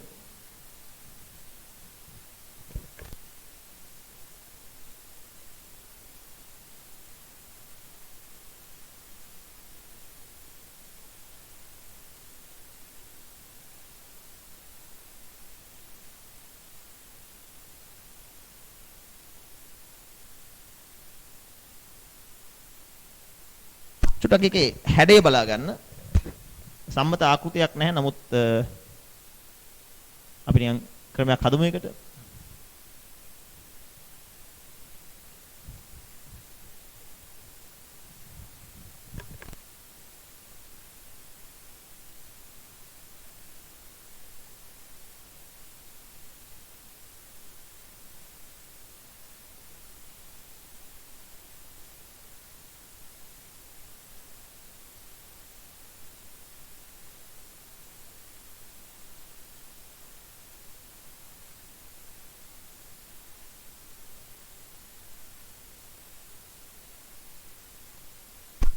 මේ වගේ ගහලා ලියන්න පොදුකාර්ය පිරිවැය විශ්ලේෂණ පත්‍රිකාව.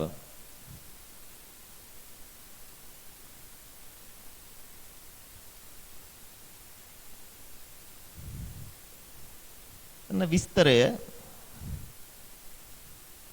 එන්න පිරිවැය පදනම නිෂ්පාදන හා සේවා. ඒ වගේ ආකෘතියක් සුදුසුයි. නිෂ්පාදනාංශ දෙකයි XY සේවා ගබඩාව නඩත්තු.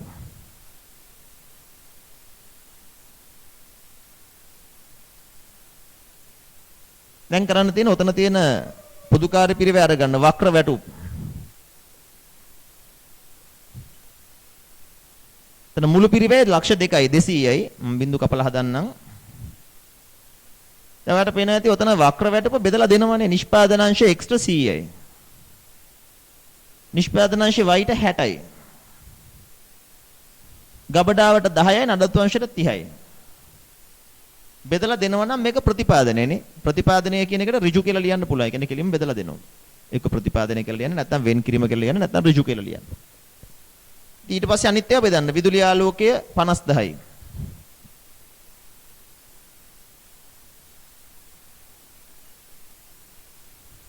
කර්මාන්ත ශාලා කුලිය ලක්ෂයයි.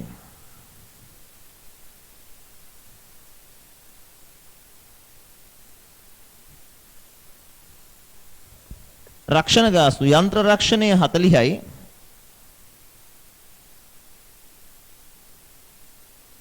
ඊට පස්සේ ගොඩනැගිලි රක්ෂණය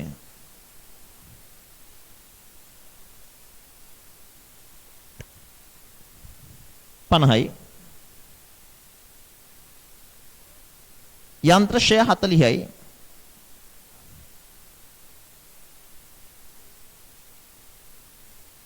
කර්මාන්ත ශාලා කළමනාකරණ වැඩුප් 40යි.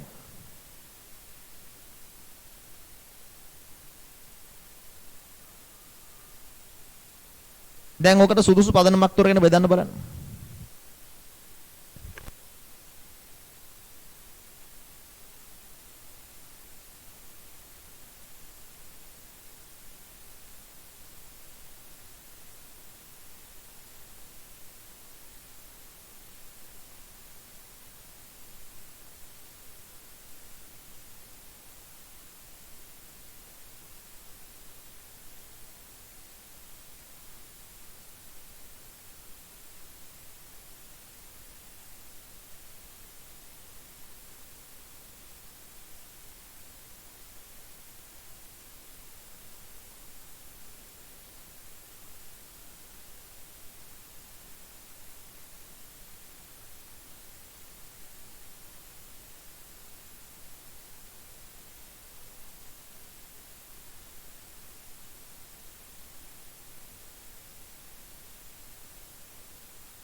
right. බලමු නේද? විදුලි ආලෝකයේ බෙදන්න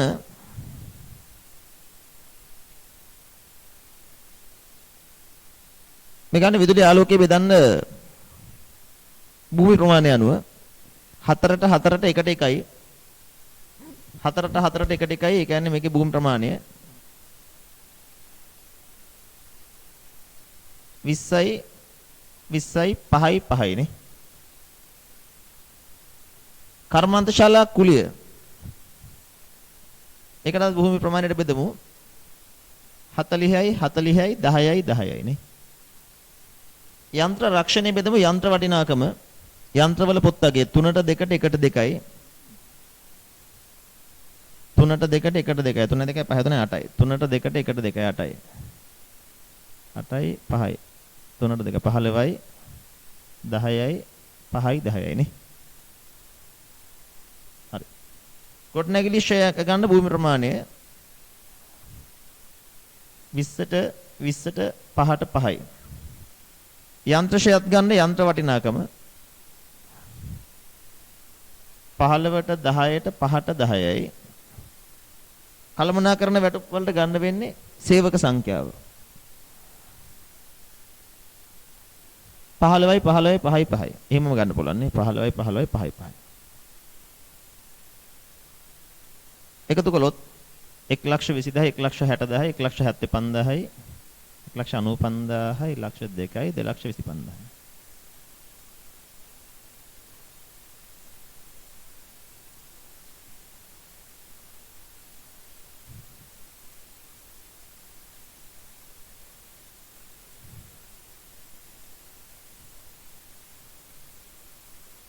දැන් මෙතන අතරම මේ ප්‍රතිවිභජනයක් නැහැ. මෙතන ප්‍රාථමික විභජනය විතරයි ද්විතීයික විභජනය නැහැ නේ. 225 175 45යි මෙතන 75 දෙන්න.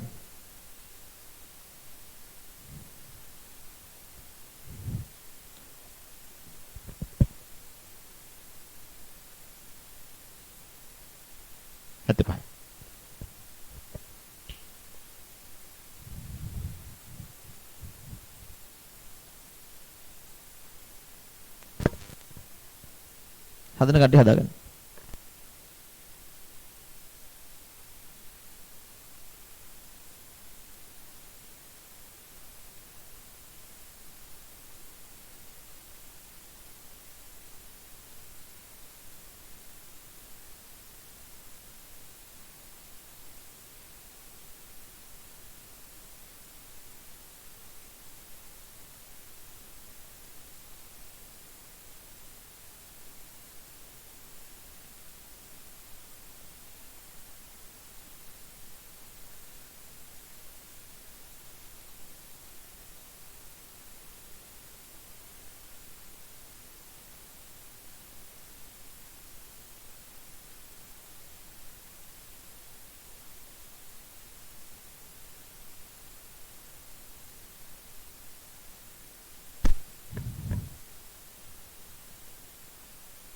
දැන් මේක ප්‍රතිවිභජනය කරන්න කිව්වේ නැහැ. මේ දෙකම ප්‍රතිවිභජනයක් කරන්න කිව්වේ නැහැ. හරි. යමු එතනින් එහාට.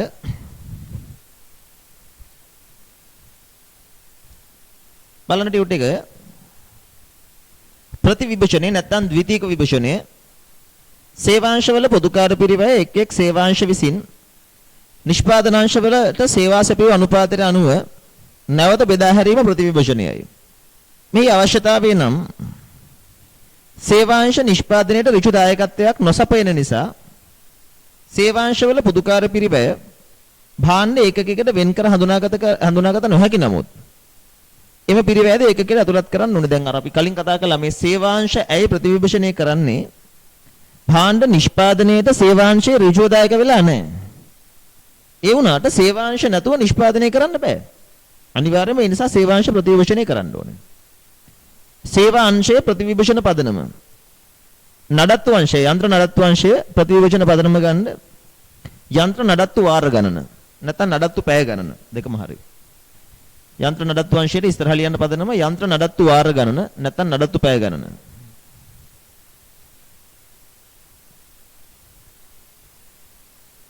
යන්ත්‍ර නඩත්තු වාර ගණන නැත්නම් නඩත්තු පැය ගණන.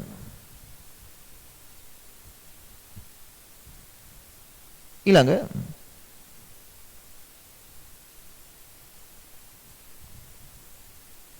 ගබඩාවට ගන්න. දැන් ගබඩාවක පොදු ගබඩාව කියන්නේ සේවාංශයක්නේ. ගබඩාව සේවා සැපයපු විදිහ ගන්න වෙන්නේ නිෂ්පාදනාංශ ගබඩාවට යවනවා ද්‍රව්‍ය අධ්‍යාශන පත්‍ර. යම්කිසි නිෂ්පාදනාංශකින් වැඩිපුර ද්‍රව්‍ය අධ්‍යාශන පත්‍ර යවුවනම් එයාලගේ ද්‍රව්‍ය තමයි වැඩිපුර තිබිලා තියෙන්නේ. සාමාන්‍ය මේකට ගන්නේ නිසා ද්‍රව්‍ය අධ්‍යාශන පත්‍ර ගණන කියන පදනම. කෙනෙකුට දැන් සමහරවිට ගබඩාවට ද්‍රව්‍ය වටිනාකම වෙනම ගන්න පුළුවන් නම් ඒත් හරිනේ. මේ අංශවල ද්‍රව්‍ය වටිනාකම එහෙම කියන්න පුළුවන් නම් ඒත් හරි. නමුත් බොහෝ වෙලාවට එන්නේ ඔකට ද්‍රව්‍ය අධ්‍යාශන පත්‍ර කියන පදනම. ද්‍රව්‍ය අධ්‍යාශන පත්‍ර නැත්නම් ගබඩා අධ්‍යාශන පත්‍ර දෙක එකයිනේ. ආපන ශාලාවට ගන්න වෙන්නේ සේවක සංඛ්‍යාවනේ. සේවක සංඛ්‍යාව වැඩි නම් ඒ අංශින් තමයි වැඩිපුර සේවාව ලබන්න තියෙන්නේ. ආපන ශාලාවට සේවක සංඛ්‍යාව. කාර්මික සැලසුම් අංශයට ගන්න කාර්මික සැලසුම් ගණන. හිතන්නකෝ යම්කිසි අංශයක් තියෙනවා එයාලා කාර්මික සැලසුම් හදනවා. ඉතින් එයාලා වැඩිපුර සැලසුම් හැදුවේ යම්කිසි අංශයකට නම් ඒ අංශෙටනේ වැඩිපුර සේවා සපයන්නේ. කාර්මික සැලසුම් ගණන තමයි ගන්න වෙන්නේ ප්‍රතිවිභජන පදනම විදිහට.